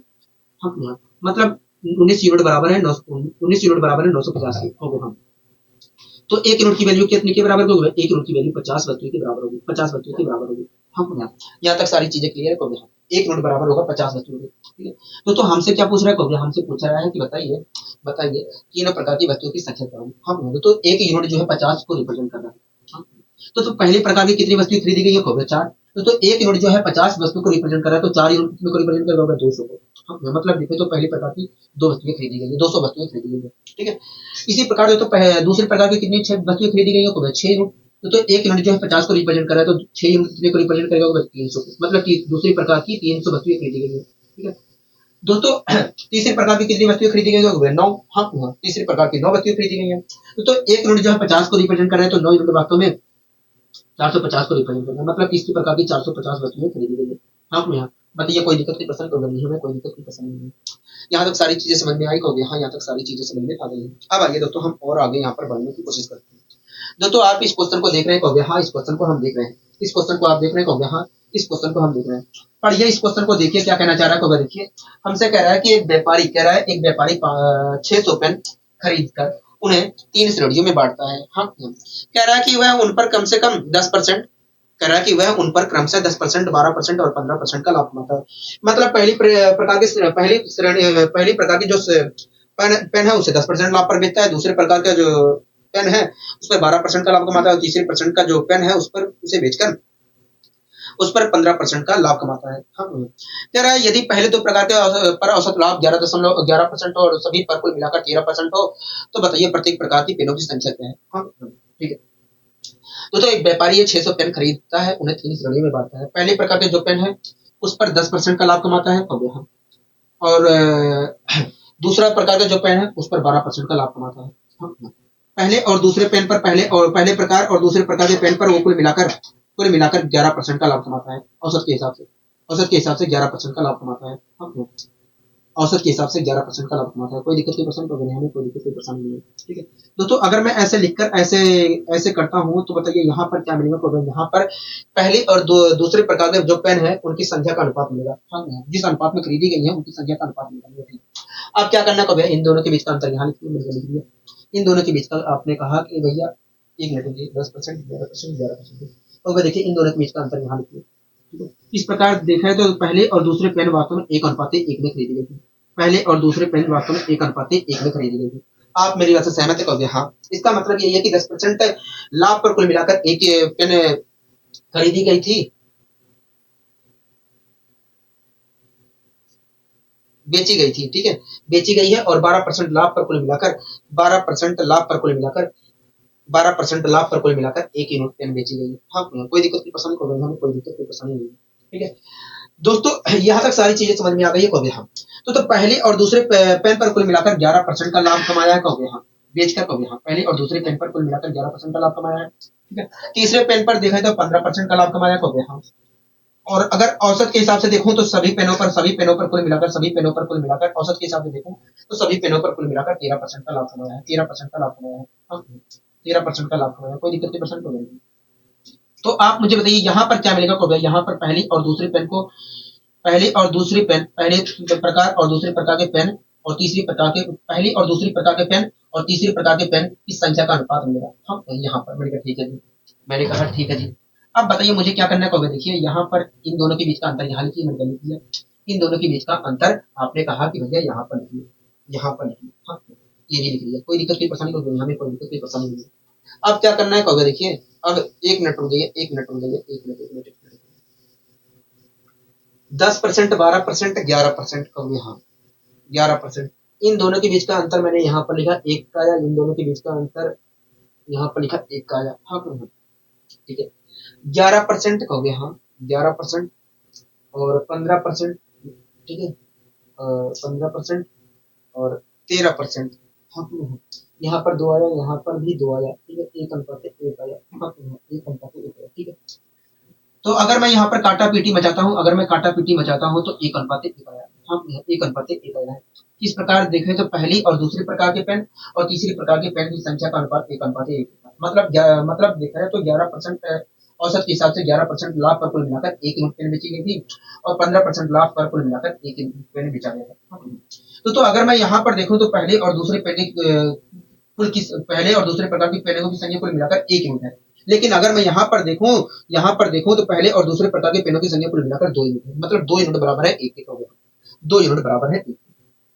2 यूनिट बराबर है 1। हाँ, ठीक है, तो 1 यूनिट बराबर कितनी की होगी। 1 यूनिट बराबर 1/2 की। 1/2 की। हाँ, ठीक है, तो पहले प्रकार की पेनों की संख्या कुल कितनी थी। 1 यूनिट थी। हाँ, और 1 बराबर है 1/2 की। मतलब पहले प्रकार की पेनों की संख्या जो थी 1/2 थी। हो गया। हाँ, कोई दिक्कत की परेशानी हो गई, हमें कोई दिक्कत की परेशानी नहीं। ठीक है, इसी प्रकार दूसरे पेन की संख्या कितनी थी। 1 यूनिट थी। तो 1 यूनिट जो है 1/2 के बराबर है। हाँ, मतलब दूसरे प्रकार की पेनों की संख्या भी 1/2 ही हो गया। तो पहले प्रकार के पेन की संख्या 1/2 यूनिट थी, दूसरे प्रकार के पेन की संख्या 1/2 यूनिट थी, और तीसरे प्रकार के पेन की संख्या तीन मिलाकर 1 यूनिट हो गया। मैंने अनुपातिक वैल्यू ले लिया। अगर मैं यहाँ पर सोल्व करता हूँ तो 1 1 2 आएगा। हाँ, 2 आएगा। मतलब देखें तो कुल मिलाकर पहले प्रकार की पेन की संख्या 1 थी, दूसरे प्रकार की पेन की संख्या 1 थी, तीसरे प्रकार की पेन की संख्या 2 थी। तो इस प्रकार देखें तो व्यक्ति ने कुल मिलाकर 4 यूनिट पेन खरीदे थे। 4 यूनिट पेन खरीदे। हाँ, लेकिन क्वेश्चन कह रहा है कि भैया 600 पेन खरीदे गए हैं। मतलब 4 यूनिट बराबर है 600 पेन। हाँ, तो 1 यूनिट की वैल्यू कितने के बराबर है। तो 1 यूनिट की वैल्यू 150 के बराबर होगी। 1 यूनिट बराबर कितने के बराबर, 1 यूनिट की वैल्यू 150 के बराबर होगी, 150 पेन के बराबर होगी। हाँ, ठीक है, 150 पेन के बराबर होगी। दोस्तों हम एक बात बताइए, पहले प्रकार की पेन कितने खरीदे गए, तो 1 यूनिट, और 1 यूनिट कितने के बराबर होगा, 150 की। मतलब कुल मिलाकर पहले प्रकार के पेनों की संख्या 150 थी। दूसरे प्रकार के पेन कितने खरीदे गए, तो 1 यूनिट, और 1 यूनिट जो है 150 के बराबर है, मतलब दूसरे प्रकार के कुल मिलाकर 150 पेन खरीदे गए। हाँ, तीसरे पेन की संख्या कितनी थी, 2 यूनिट, और 2 यूनिट वास्तव में 300 के बराबर है, मतलब कुल मिलाकर 300 पेन खरीदे गए थे। तीसरे प्रकार के कुल मिलाकर 300 पेन खरीदे गए थे। बताइए कोई दिक्कत, कोई परेशानी होगा हमें, कोई दिक्कत, कोई परेशानी नहीं है, ठीक है। अब आइए दोस्तों हम और आगे यहाँ पर बढ़ने की कोशिश करते हैं। दोस्तों आप इस क्वेश्चन को देख रहे हैं, हाँ इस क्वेश्चन को हम देख रहे हैं। पढ़िए इस क्वेश्चन को, देखिए क्या कहना चाह रहा है, देखिए हमसे कह रहा है कि एक व्यक्ति 4200 रुपए की राशि को 3 अलग अलग स्कीमों ए, बी और सी में क्रम से 5%, 15% और 10% वार्षिक साधारण ब्याज पर निवेश करता है। कह रहा है यदि स्कीम ए में निवेश किया गया धन स्कीम सी का 25% हो और 2 वर्ष के अंत में कुल मिलाकर 9,000 रुपए का ब्याज प्राप्त हुआ हो, तो स्कीम बी में निवेश की गई राशि क्या है, स्कीम बी में निवेश की गई राशि क्या है। हाँ, तो एक व्यक्ति है जो 42,000 रुपए की राशि को 3 अलग अलग स्कीमों में निवेश करता है, एक स्कीम ए, एक स्कीम बी, एक स्कीम सी। स्कीम ए में कुल मिलाकर 5% ब्याज मिलता है, साधारण ब्याज मिलता है, बी में 10-15% और सी में 10% का ब्याज मिलता है। हाँ, कह रहा है आगे कह रहा है यदि स्कीम ए में निवेश किया गया धन स्कीम सी में निवेश किया गया धन का 25% हो और 2 वर्ष के अंत में 9,000 रुपए का ब्याज प्राप्त होता हो, तो बताइए स्कीम बी में निवेश की गई राशि क्या है। ठीक है, आइए हम पता करने की कोशिश करते हैं कि स्कीम बी में निवेश की गई राशि क्या है। दोस्तों स्कीम ए में कुल मिलाकर 5% का हमें ब्याज मिलता है। दोस्तों स्कीम ए में जो धन जमा किया गया है उस पर कुल मिलाकर 5% का ब्याज मिलता है, और स्कीम सी में जो धन निवेश किया गया है उस पर 10% ब्याज मिलता है। तो यहाँ ठीक है, कोई दिक्कत, कोई परेशानी होगी हमें, कोई दिक्कत, कोई परेशानी नहीं, हमें कोई दिक्कत, कोई परेशानी नहीं। स्कीम ए में जो धन निवेश किया गया उस पर 5% ब्याज मिलता है, स्कीम बी में जो निवेश किया गया धन उस पर 10% का ब्याज मिलता है। एक बात बताइए, जब मैं ऐसे बनाकर सोल्व करूंगा तो यहाँ पर क्या मिलेगा, स्कीम ए और स्कीम सी में निवेश किए गए धन का अनुपातिक वैल्यू मिलेगा। हाँ, निवेश किए गए धन का अनुपातिक वैल्यू मिलेगा। ठीक है दोस्तों, हमसे क्वेश्चन में कहा है कि स्कीम ए में निवेश किया गया धन स्कीम सी में निवेश किए गए धन का 25% है, मतलब 1/4 है। हाँ, अगर दोस्तों ए में निवेश किया गया धन सी में निवेश किया गया धन का 1/4 है, इस प्रकार देखें तो ए में और सी में जो निवेश किया गया धन है उनका अनुपात जो है ए में और सी में निवेश किए गए धन का अनुपात 1:4 है। हाँ, कोई दिक्कत, कोई परेशानी नहीं, हमें कोई दिक्कत, कोई परेशानी नहीं। इस प्रकार देखा तो ए में और सी में निवेश किए गए धन का अनुपातिक धन में ए और सी में निवेश किए गए धन का अनुपातिक वैल्यू जो है अनुपात जो है 1:4 है, मतलब 1:4 के रेशियो में निवेश किया गया था। तो इन दोनों आपको अच्छी तरीके से पता है कि इन दोनों के बीच का अंतर जो है इनके बीच के अंतर के बराबर होगा। इन दोनों के बीच का जो जोड़ होगा इन दोनों का जो जोड़ होगा इनके बीच के अंतर के बराबर होगा। इन दोनों का जोड़ होगा कि इन दोनों के बीच का अंतर इन दोनों का जोड़ होगा कितना होगा, 5 यूनिट, 5 यूनिट होगा। लेकिन इन दोनों के बीच का अंतर कितना होगा, 5 ही होगा, मतलब 5 यूनिट बराबर है 5 होगा। तो 1 यूनिट बराबर कितने के होगा, 1 यूनिट बराबर है 1 यूनिट बराबर है 1। हाँ, तो 1 यूनिट कितने के बराबर होगा, 1 यूनिट बराबर है 1। हाँ, कोई दिक्कत की परेशानी होगी, कोई दिक्कत की परेशानी नहीं। यहाँ तक सारी चीजें समझ में आ गई है। हाँ, यहाँ तक सारी चीजें समझ में आ गई है। ठीक है, अब दोस्तों हमें बीच वाली वैल्यू निकालनी है। तो मैंने बताया था बड़े वाले के जो सामने होता है उसे हम बड़े वाले के जो सामने होता है बीच वाले की वैल्यू निकालने के लिए मैंने बताया था बड़े वाले के सामने वाले टर्म को घटा देते हैं। तो आप मुझे बताइए घटाएंगे तो क्या क्या 9% आएगा। मतलब देखें तो पहले और तीसरे स्कीम में जो धन जमा किया गया था उस पर कुल मिलाकर औसत के हिसाब से 9% ब्याज मिला था। हाँ, ब्याज मिल रहा है, कोई दिक्कत, कोई परेशानी तो नहीं, हमें कोई दिक्कत, कोई परेशानी नहीं, हमें यहाँ तक कोई दिक्कत, कोई परेशानी नहीं। ठीक है, इस प्रकार तो मुझे पता चल गया कि पहले और तीसरे स्कीम में जो पैसा निवेश किया गया था उस पर कुल मिलाकर 9% का ब्याज मिल रहा है। हाँ, ठीक है, तो कुल मिलाकर 4200 रुपए की राशि थी। तो कुल मिलाकर 4200 रुपए की राशि, 42,000 रुपए की राशि थी। तो कुल मिलाकर 42,000 की राशि, 42,000 की राशि थी। तो पहले और तीसरे स्कीम में कुल मिलाकर पहले और तीसरे स्कीम में जो पैसा जमा किया गया उस पर 9% का ब्याज मिल रहा है। मतलब पहले और तीसरे स्कीम में जो पैसा जमा किया गया वो 9% वार्षिक ब्याज दर पर जमा किया गया है। हाँ, तो 42,000 रुपए की राशि थी। 42,000 रुपए की राशि थी। इसमें से कुछ राशि पहले और तीसरे स्कीम में जमा की गई है। इसमें से कुछ राशि 9% वार्षिक दर पर पहले और तीसरे स्कीम में जमा की गई है और कुछ राशि को और कुछ कुछ राशि को 20 15% वार्षिक दर पर जमा की गई है। हाँ, इस प्रकार दोस्तों 2 साल में कुल मिलाकर 9,000 का ब्याज प्राप्त होता है। मतलब एक साल में कुल मिलाकर इस प्रकार 4500 रुपए का ब्याज प्राप्त होता है। एक साल में कुल मिलाकर 4500 रुपए का ब्याज प्राप्त होता है। हाँ, तो 42,000 रुपए की राशि में से कुछ हिस्सा 9% वार्षिक ब्याज दर पर ए और सी स्कीम में जमा की गई थी, और कुछ हिस्सा और जो बचा हिस्सा था वो बी स्कीम में 15% वार्षिक ब्याज दर पर जमा की गई थी।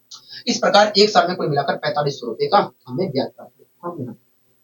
अगर दोस्तों अगर दोस्तों इस पहले और तीसरे स्कीम में कुल मिलाकर पहले और तीसरे स्कीम में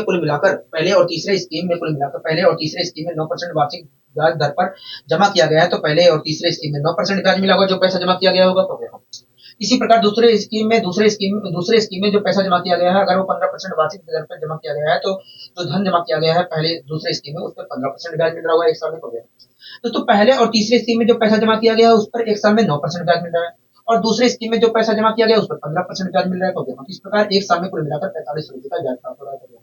तो पहले और तीसरे स्कीम में जो पैसा जमा किया गया उस पर 9% ब्याज मिल रहा है, और दूसरे स्कीम में जो पैसा जमा किया गया है अगर उस पर भी 9% ब्याज हमें प्राप्त होता है। अगर तो पहले और तीसरे स्कीम में जो पैसा जमा किया गया है 9% वार्षिक ब्याज दर पे जमा किया गया है, और अगर दूसरे स्कीम में भी पैसा 9% वार्षिक ब्याज दर पे ही जमा किया गया होता तो पूरे धन पे हमें 9% ही ब्याज मिलता। हम यहाँ पूरे धन पर 9% ही ब्याज मिलता। अगर मैं इसका 9% निकालता हूँ तो क्या होगा देखिए, 9 दूनी 18 के 8 हासिल लगे एक, हाँ यहाँ 9 चौक 36, 9 चौक 36, 9 दूनी 9 जीरो 9 दूनी 18 के 8 हासिल लगे 9 चौक 36 36 37 3780।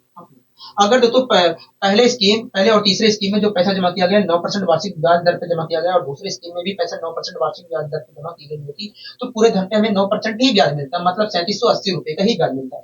हाँ, लेकिन क्वेश्चन कह रहा है भैया 45 रुपए का ब्याज मिल रहा है। अगर दोस्तों हमारे अनुसार 3780 रुपए का ब्याज मिल रहा है, लेकिन क्वेश्चन कह रहा है 45 रुपए का ब्याज मिल रहा है। जीरो दो जीरो दो हाँ जीरो दो और 8, हाँ 8 15 में से 7 बताएंगे 8। तो आप मुझे बताइए, एक मिनट में देख लेता हूँ। 0 9 दूनी 18 की 8 हासिल लगी 9 6 36 9 4 37 37 0 2 हाँ अच्छा 7 आया। तो आप मुझे बताइए आखिर 720 रुपए का ब्याज कम क्यों मिल रहा है। तो हमारे अनुसार इतना ब्याज मिल रहा है मिलेगा, हाँ लेकिन क्वेश्चन कह रहा है 45 रुपए। तो तो यहाँ पर आप मुझे बताइए 720 रुपए हमें ब्याज कम क्यों मिल रहा है। तो देखिए दूसरा जो धन था वो 15% वार्षिक दर पर निवेश किया गया था, हाँ लेकिन आपने दूसरे धन को 9% वार्षिक ब्याज दर पर निवेश कराया है, मतलब दूसरे धन पे आपने 6% ब्याज कम काउंट किया, इसलिए 7200 रुपए 720 रुपए हमें कम ब्याज मिल रहा है। अगर 6% ब्याज और काउंट किया होता तो 720 रुपए हमें ब्याज मिल जाता। आप 6% ब्याज काउंट नहीं कर रहे हो इसलिए नहीं मिल रहा, मतलब 6% बराबर है, मतलब दूसरे धन का 6% बराबर है 720 रुपए के हो गए हम। तो 1% की वैल्यू वास्तव में इतने के बराबर होगी, 1% की वैल्यू वास्तव में इतने के बराबर होगी। हाँ दोस्तों जो दूसरा धन रहा होगा अपने आप में 100% रहा होगा। हाँ तो 1% जो है 1% की वैल्यू जो है इतने को रिप्रेजेंट कर रही है, तो 100% की वैल्यू कितने को रिप्रेजेंट करिए तो इतने को रिप्रेजेंट करिए। ठीक है, अब मैं गुणा भाग कर लेता हूँ। हाँ हाँ 6 कनन 6 6 दूनी 12 6 कनन 6 6 दूनी 12, इस प्रकार आया 12,000 आया। मतलब जो दूसरा धन रहा होगा, मतलब जो दूसरा धन निवेश किया गया था वो कुल मिलाकर 12,000 मतलब दूसरे धन मतलब 15% वार्षिक ब्याज दर पर जो धन निवेश किया गया था वो कुल मिलाकर 12,000 था। हाँ, मतलब 20 स्कीम में निवेश की गई राशि कुल मिलाकर 12,000 थी। हाँ, यहाँ तक सारी चीजें समझ में आ गया, तो यहाँ तक सारी चीजें समझ में आ गई है। ठीक है, अब आइए दोस्तों हम और आगे बढ़ने की यहाँ पर कोशिश करते हैं। ठीक है दोस्तों, अगला क्वेश्चन आप देख रहे हैं, तो यहाँ अगला क्वेश्चन हम देख रहे हैं। पढ़िए अगले क्वेश्चन को, देखिए क्या कहना चाह रहे हैं। देखिए हमसे कह रहा है कि एक व्यक्ति ने 82,000 रुपए को 3 बैंकों ए, बी और सी में क्रमशः 6%, 20% और 18% की साधारण ब्याज दर पर निवेश किया। हाँ कह रहा है बैंक ए में निवेश किया गया, कह रहा है कि बैंक ए में निवेश किया गया धन जो है बैंक सी में निवेश किए गए धन का 20%। हाँ कह रहा है यदि उसे कुल मिलाकर एक वर्ष में 13,520 रुपए, कह रहा है यदि कुल मिलाकर उसे एक वर्ष में 13,520 रुपए ब्याज प्राप्त हुआ हो तो बैंक बी में निवेश किया गया धन की राशि क्या है, निवेश किए गए धन की राशि क्या है, ये पूछ रहे हो। हाँ यही चीज हमसे पूछ रहे हैं दोस्तों। एक व्यक्ति था, उसने 82,000 रुपए को 3 बैंकों में निवेश किया। एक बैंक ए, एक बैंक बी और एक बैंक सी। बैंक ए में जो पैसा निवेश किया गया वो 6% वार्षिक ब्याज दर पर निवेश किया गया, मतलब उस पर 6% ब्याज मिलेगा। और बैंक बी में जो पैसा निवेश किया गया है उसे 20% वार्षिक ब्याज दर पर निवेश किया गया है, मतलब बैंक बी में कुल मिलाकर जो धन निवेश किया गया है उस पर 20% ब्याज मिलेगा। बैंक सी में जो पैसा निवेश किया गया 18% वार्षिक ब्याज दर पर निवेश किया गया, मतलब बैंक सी में जो पैसा निवेश किया गया उस पर 18% ब्याज मिलेगा। हाँ, ठीक है। आगे हमसे कह रहा है ए में निवेश किया गया जो धन है सी में निवेश किया गया धन का 20% है, मतलब 1/5 का हिस्सा है। मतलब ए और सी में जो पैसा निवेश किया गया है वो 1/5 मतलब 1:5 में निवेश किया गया है। हाँ, कह रहा है ए में निवेश किया गया धन सी में निवेश किया गया धन का 1/5 का हिस्सा है, मतलब ए और सी में निवेश किया गया धन का अनुपात जो है, मतलब ए और सी में पैसा जो निवेश किया गया है 1:5 में निवेश किया गया है। हाँ, कह रहा है कि यदि उसे एक वर्ष में 13,520 रुपए ब्याज प्राप्त हुए हो तो बताइए बैंक बी में निवेश की गई राशि क्या होगी। हाँ, ठीक है। दोस्तों एक व्यक्ति था उसने 82,000 रुपए को 3 बैंकों में निवेश किया गया। हाँ, और पहले बैंक में जो पैसा निवेश किया गया वो 6% वार्षिक ब्याज दर पर निवेश किया गया, मतलब पहले बैंक में जो पैसा निवेश किया गया उसमें 6% ब्याज मिलेगा। तीसरे बैंक में जो पैसा निवेश किया गया है दोस्तों वो 18% वार्षिक ब्याज दर पर निवेश किया गया है, मतलब तीसरे बैंक में जो पैसा निवेश किया गया है उस पर 18% ब्याज मिलेगा। हाँ, कोई दिक्कत की परेशानी होगी, हमें कोई दिक्कत की परेशानी नहीं। दोस्तों मैंने ऐसे बनाया और ऐसे करने की कोशिश की। आप मुझे बताइए यहाँ पर क्या मिलेगा, प्रॉब्लम यहाँ पर ए और सी बैंक में जो पैसा निवेश किया गया है उनका अनुपातिक वैल्यू मिलेगा। तो एक ए और सी में पैसा जो निवेश किया गया है वो 1:5 में मिलेगा, मतलब यहाँ पर हमें 1:5 प्राप्त होगा। हाँ, ठीक है, कोई दिक्कत की परेशानी नहीं, हमें कोई दिक्कत की परेशानी नहीं। दोस्तों आपको अच्छे तरीके से पता है कि इन दोनों का जो अंतर होगा इनके बीच के अंतर के बराबर होगा। इन दोनों के बीच का अंतर जोड़ कितना है होगा, देखिए इन दोनों के बीच का जो जोड़ है, इन दोनों का जो जोड़ है वो 6 यूनिट है और इनका जो अंतर भी कितना है 6 यूनिट, मतलब 6 यूनिट बराबर होगा 6। हाँ, तो 1 यूनिट बराबर 1 हो गया, हम 1 यूनिट बराबर 6 यूनिट जो होगा वो 6 के बराबर होगा हो गया। तो 1 यूनिट वास्तव में 1 के बराबर होगा हो गया। ठीक है, 1 यूनिट बराबर 1 के होगा। कोई दिक्कत कोई परेशानी होगा, हमें कोई दिक्कत कोई परेशानी नहीं, हमें कोई दिक्कत कोई परेशानी नहीं है। ठीक है, 1 यूनिट बराबर होगा 1 के, हमें कोई दिक्कत कोई परेशानी नहीं है। अच्छा एक मिनट एक मिनट। दोस्तों आपको अच्छे तरीके से बताया कि इन दोनों का जो जोड़ होगा इनके बीच के अंतर के बराबर होगा। इनका बीच का अंतर है 12 यूनिट का, इन दोनों का जोड़ है 6 यूनिट, मतलब 6 यूनिट बराबर होगा 12 के। तो 1 यूनिट बराबर कितने को, 1 यूनिट बराबर है 2 को। 1 यूनिट कितने के बराबर को, 1 यूनिट बराबर होगा 2 को। ठीक है, कोई दिक्कत कोई परेशानी नहीं, हमें कोई दिक्कत कोई परेशानी नहीं है, हमें कोई दिक्कत कोई परेशानी नहीं है, हमें कोई दिक्कत कोई परेशानी नहीं है, हमें कोई दिक्कत कोई परेशानी नहीं है। ठीक है दोस्तों, हमें बीच वाली वैल्यू निकालनी है। मैंने आपको बताया था कि अगर बीच वाली वैल्यू निकालनी है तो बड़े वाले के सामने जो रहता है टर्म उसे हम घटा देते हैं, उसके बड़े वाले टर्म को, बड़े वाले के टर्म के सामने जो टर्म है उसे बड़े वाले में से घटा देते हैं। अगर मैं घटाता हूँ तो आएगा 16, मतलब देखेंगे तो पहले और तीसरे बैंक में जो पैसा निवेश किया गया है 16% वार्षिक ब्याज दर पर निवेश किया गया है, मतलब औसत के हिसाब से। हाँ, मतलब जो पैसा निवेश किया गया पहले और तीसरे बैंक में उस पर कुल मिलाकर 16% का एक साल में ब्याज मिलेगा। हाँ, यहाँ तक सारी चीजें क्लियर है तो हाँ, दोस्तों कुल मिलाकर 82,000 रुपए की राशि थी, दोस्तों कुल मिलाकर 82,000 रुपए की राशि थी। इसमें से कुछ राशि ए और सी बैंक में निवेश किया गया, इसमें से कुछ राशि ए और सी बैंक में निवेश किया गया 16% वार्षिक ब्याज दर पर, 16% वार्षिक ब्याज दर पर निवेश किया।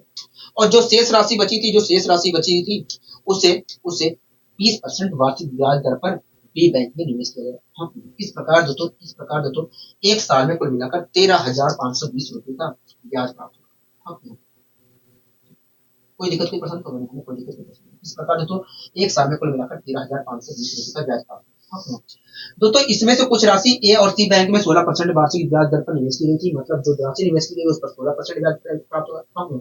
और जो शेष राशि थी उसे बी बैंक में निवेश किया गया 20% वार्षिक ब्याज दर पर, मतलब जो राशि निवेश की गई है बी बैंक में उस पर 20% ब्याज मिलेगा। हाँ, दोस्तों अगर दोस्तों पहले और तीसरे बैंक में जो पैसा निवेश किया गया है 16% वार्षिक ब्याज दर पर निवेश किया गया है और दूसरे बैंक में भी जो पैसा निवेश किया गया है अगर उसे भी 16% वार्षिक ब्याज दर पर निवेश किया गया होता तो पूरे धन पर हमें 16% ही ब्याज प्राप्त होता। हाँ, अगर मैं इसका 16% निकालता हूँ तो क्या आएगा, तो देखिए जब आप 16% इसका निकालोगे तो देखिए 16% निकालना है तो एक जीरो लगा दीजिए, ठीक है। तो देखिए 16 दूनी 32 के 2 3 पैरी। हाँ, तो देखिए 16 दूनी 32 के 2 3 पैरी, मैंने कहा ठीक है। तो देखिए 16 तो देखिए 16 25 80 16 छक्का 96 16 7 112 16 128 होता है।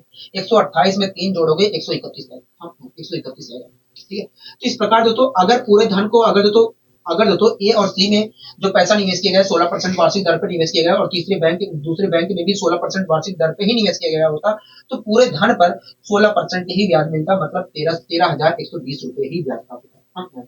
लेकिन क्वेश्चन कह रहा है कि भैया 13,520 रुपए ब्याज प्राप्त हो रहा है, हाँ, हमारे अनुसार दोस्तों 13,120 रुपये ब्याज प्राप्त हो रहा है, लेकिन क्वेश्चन कह रहा है कितना रुपये ब्याज प्राप्त हो रहा है। आखिर आखिर आखिर 400 रुपये ब्याज कम क्यों प्राप्त हो रहा है? क्योंकि देखिए 4%, 400%, 400 रुपये ब्याज इसलिए कम प्राप्त हो रहा है क्योंकि दूसरे बैंक में जो पैसा निवेश किया गया 20% वार्षिक ब्याज दर पर निवेश किया गया है। हाँ भैया, और आपने दूसरे बैंक में पैसा निवेश करवाया 16% वार्षिक दर पर, 16% वार्षिक ब्याज दर पर। इस प्रकार देखा है तो आपने 4% ब्याज दर कम माना है, इसलिए 400 रुपये कम ब्याज मिल रहा है। अगर आपने 4% ब्याज दर कम ना माना होता तो हमें 400 रुपये ब्याज कम ना मिलता। मान रहे हो तो मिल रहा है, मतलब 4% बराबर है 400 के। तो 1% बराबर है कितने का होगा? 1% बराबर है 100 के।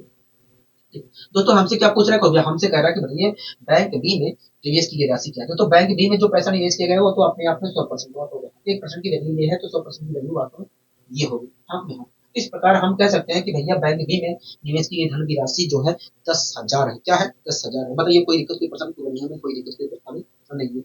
अब आइए दोस्तों थोड़ा और आगे यहाँ पर बढ़ने की कोशिश करते हैं। दोस्तों आप इस क्वेश्चन को देख रहे हैं? हाँ, इस क्वेश्चन को हम देख रहे हैं।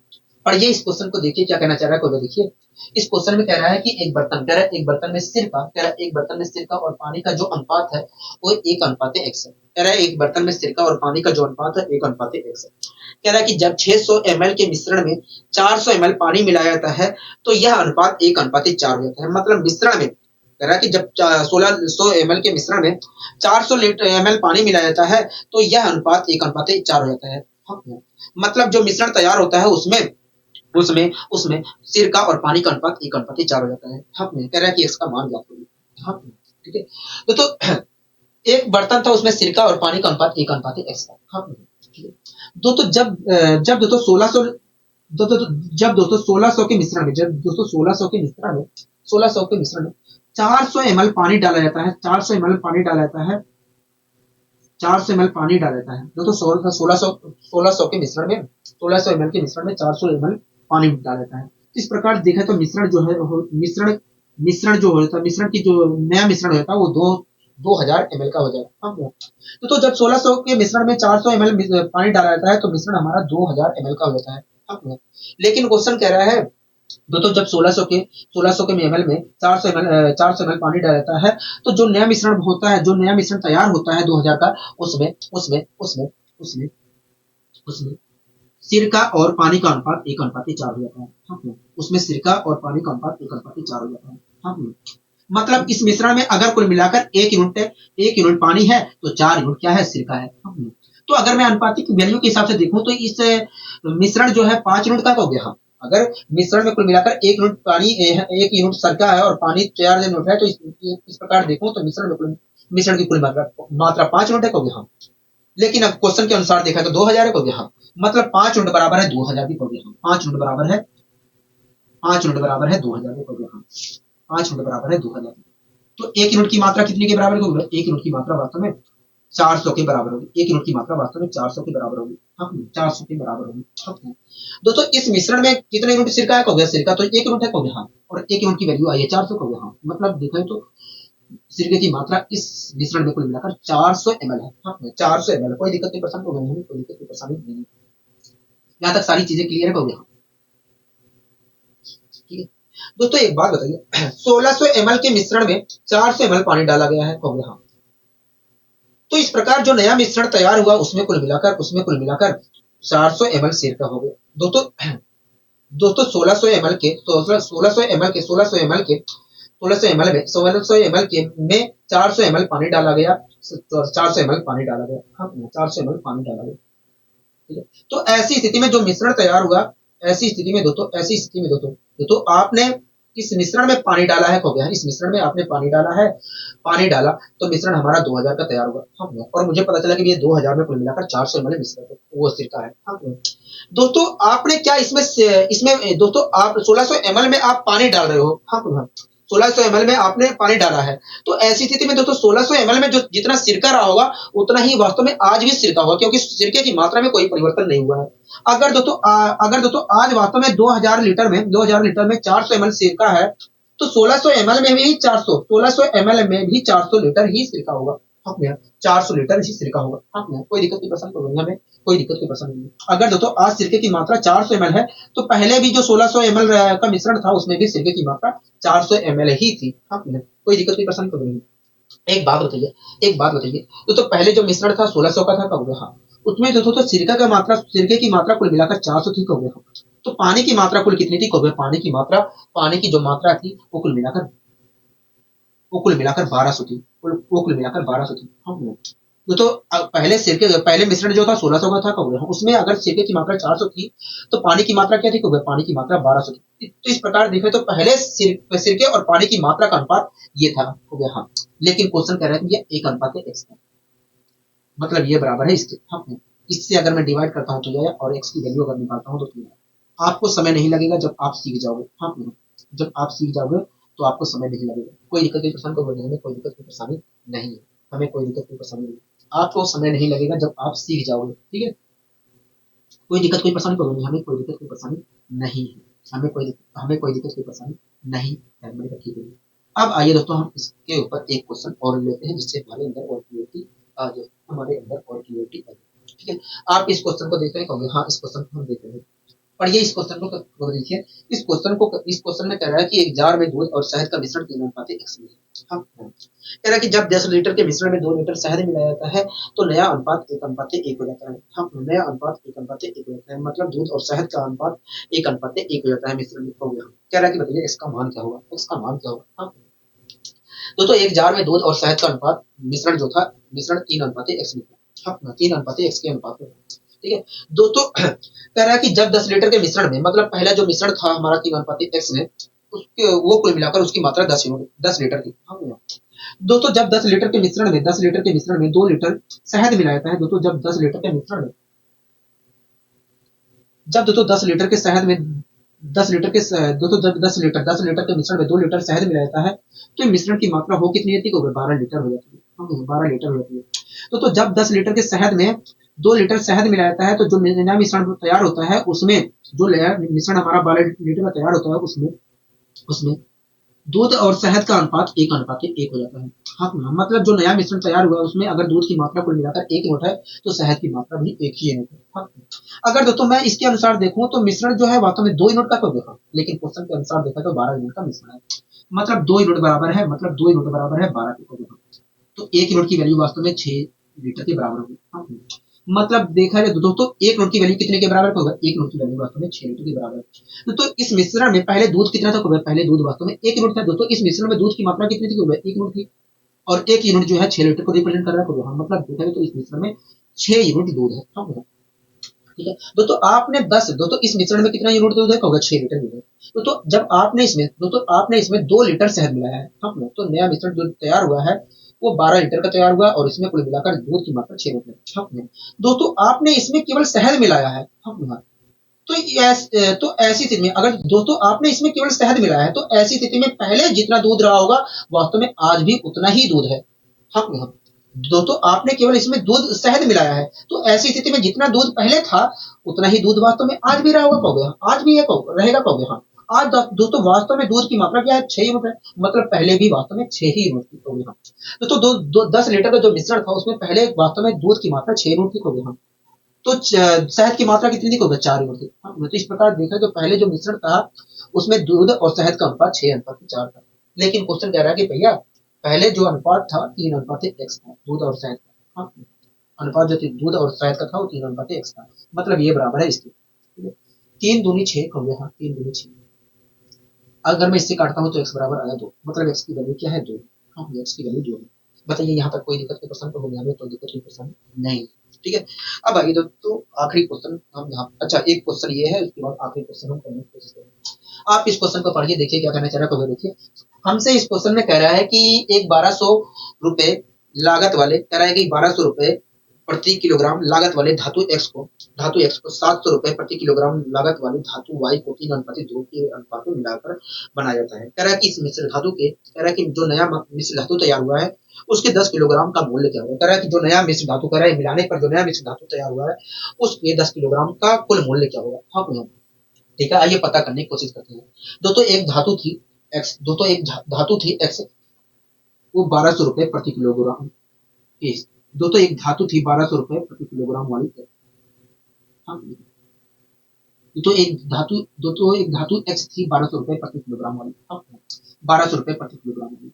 एक धातु थी Y, एक धातु Y थी 700 रुपए प्रति किलोग्राम वाली, 700 रुपए प्रति किलोग्राम वाली धातु थी। दोनों धातुओं को मिलाया था, दोनों धातुओं को मिलाया जाता है। किस रेशियो में मिलाया जाता है? कहोगे देखिए किस रेशियो में मिलाया जाता है? कहोगे 3:2 के रेशियो में मिलाया जाता है। तो यहाँ पर क्या मिलेगा? कहोगे यहाँ पर दोनों धातुओं को जिस अनुपात में मिलाया गया है उनका रेशियो मिलेगा। दोनों धातुओं को 3:2 के रेशियो में मिलाया गया है, मतलब यहाँ पर 3:2 ही मिलेगा। दोस्तों आपको चित्र ये पता है कि इन दोनों का जो जोड़ है इन दोनों के बीच के अंतर के बराबर होगा। इन दोनों के बीच का अंतर 500 का है।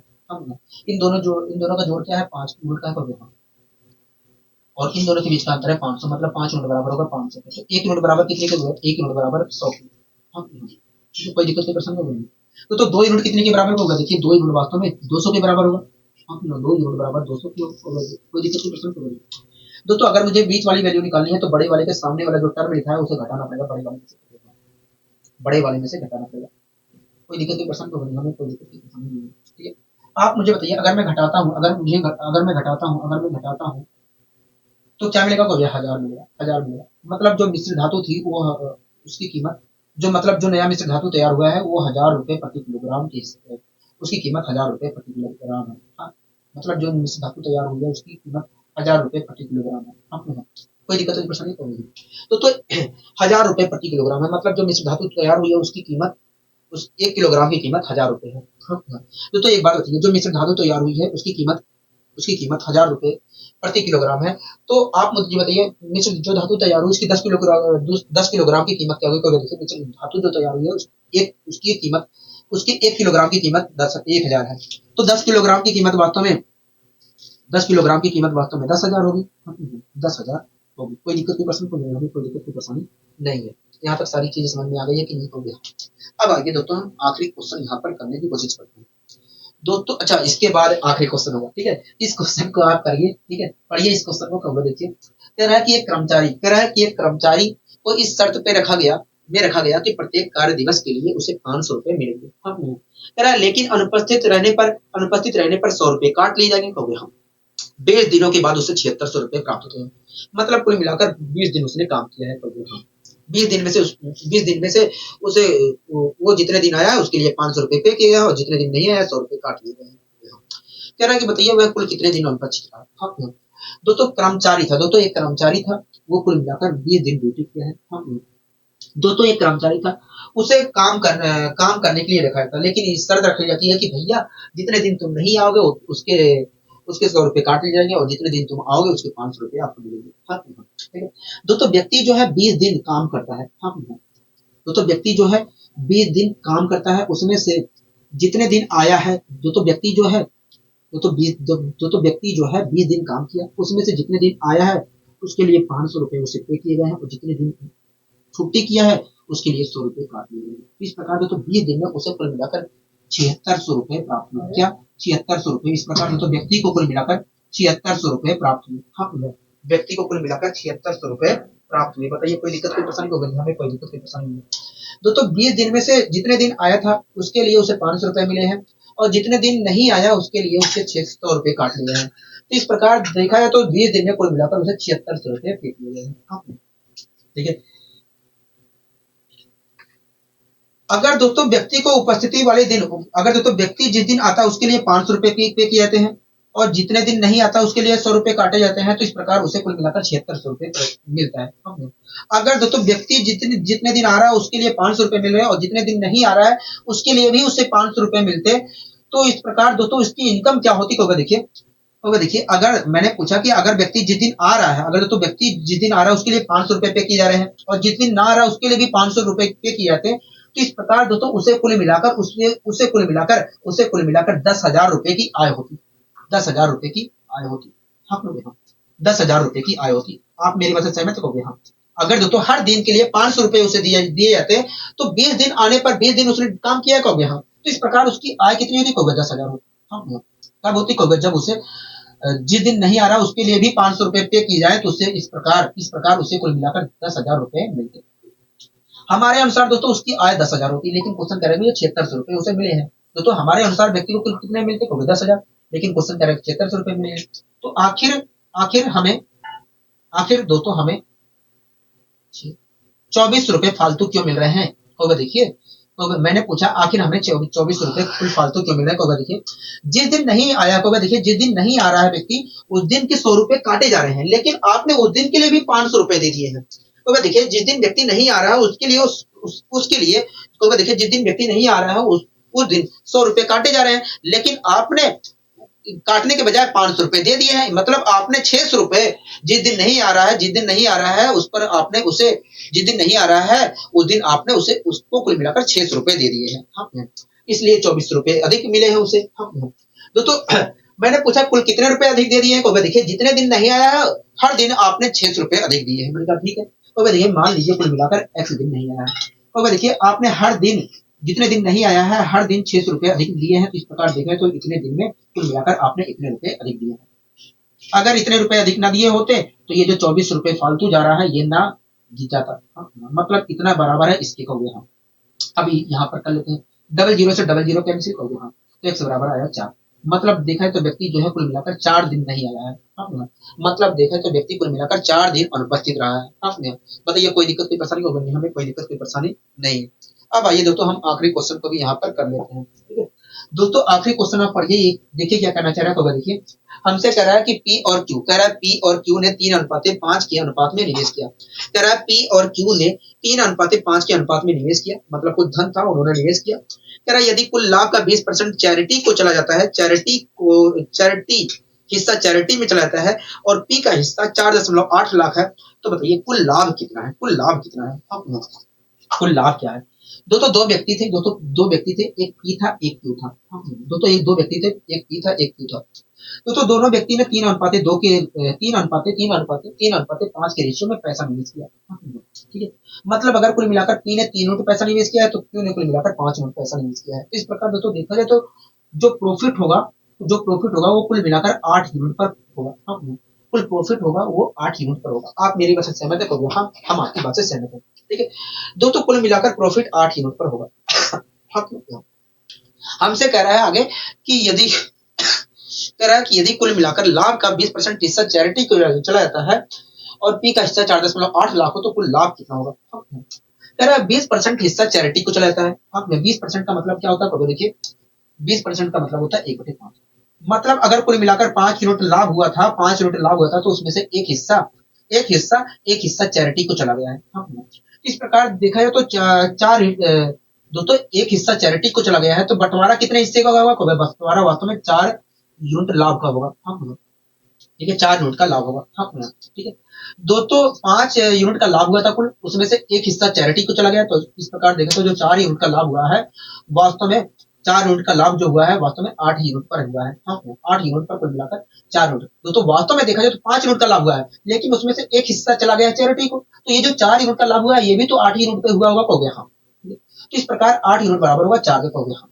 लेकिन अगर मैं यहाँ पर डिवाइड करने जाता हूँ, तो अनुपातिक में वैल्यू आएगी, रेशियो में आएगी। हाँ, डिवाइड करने जाता हूँ तो 1/2 आएगी।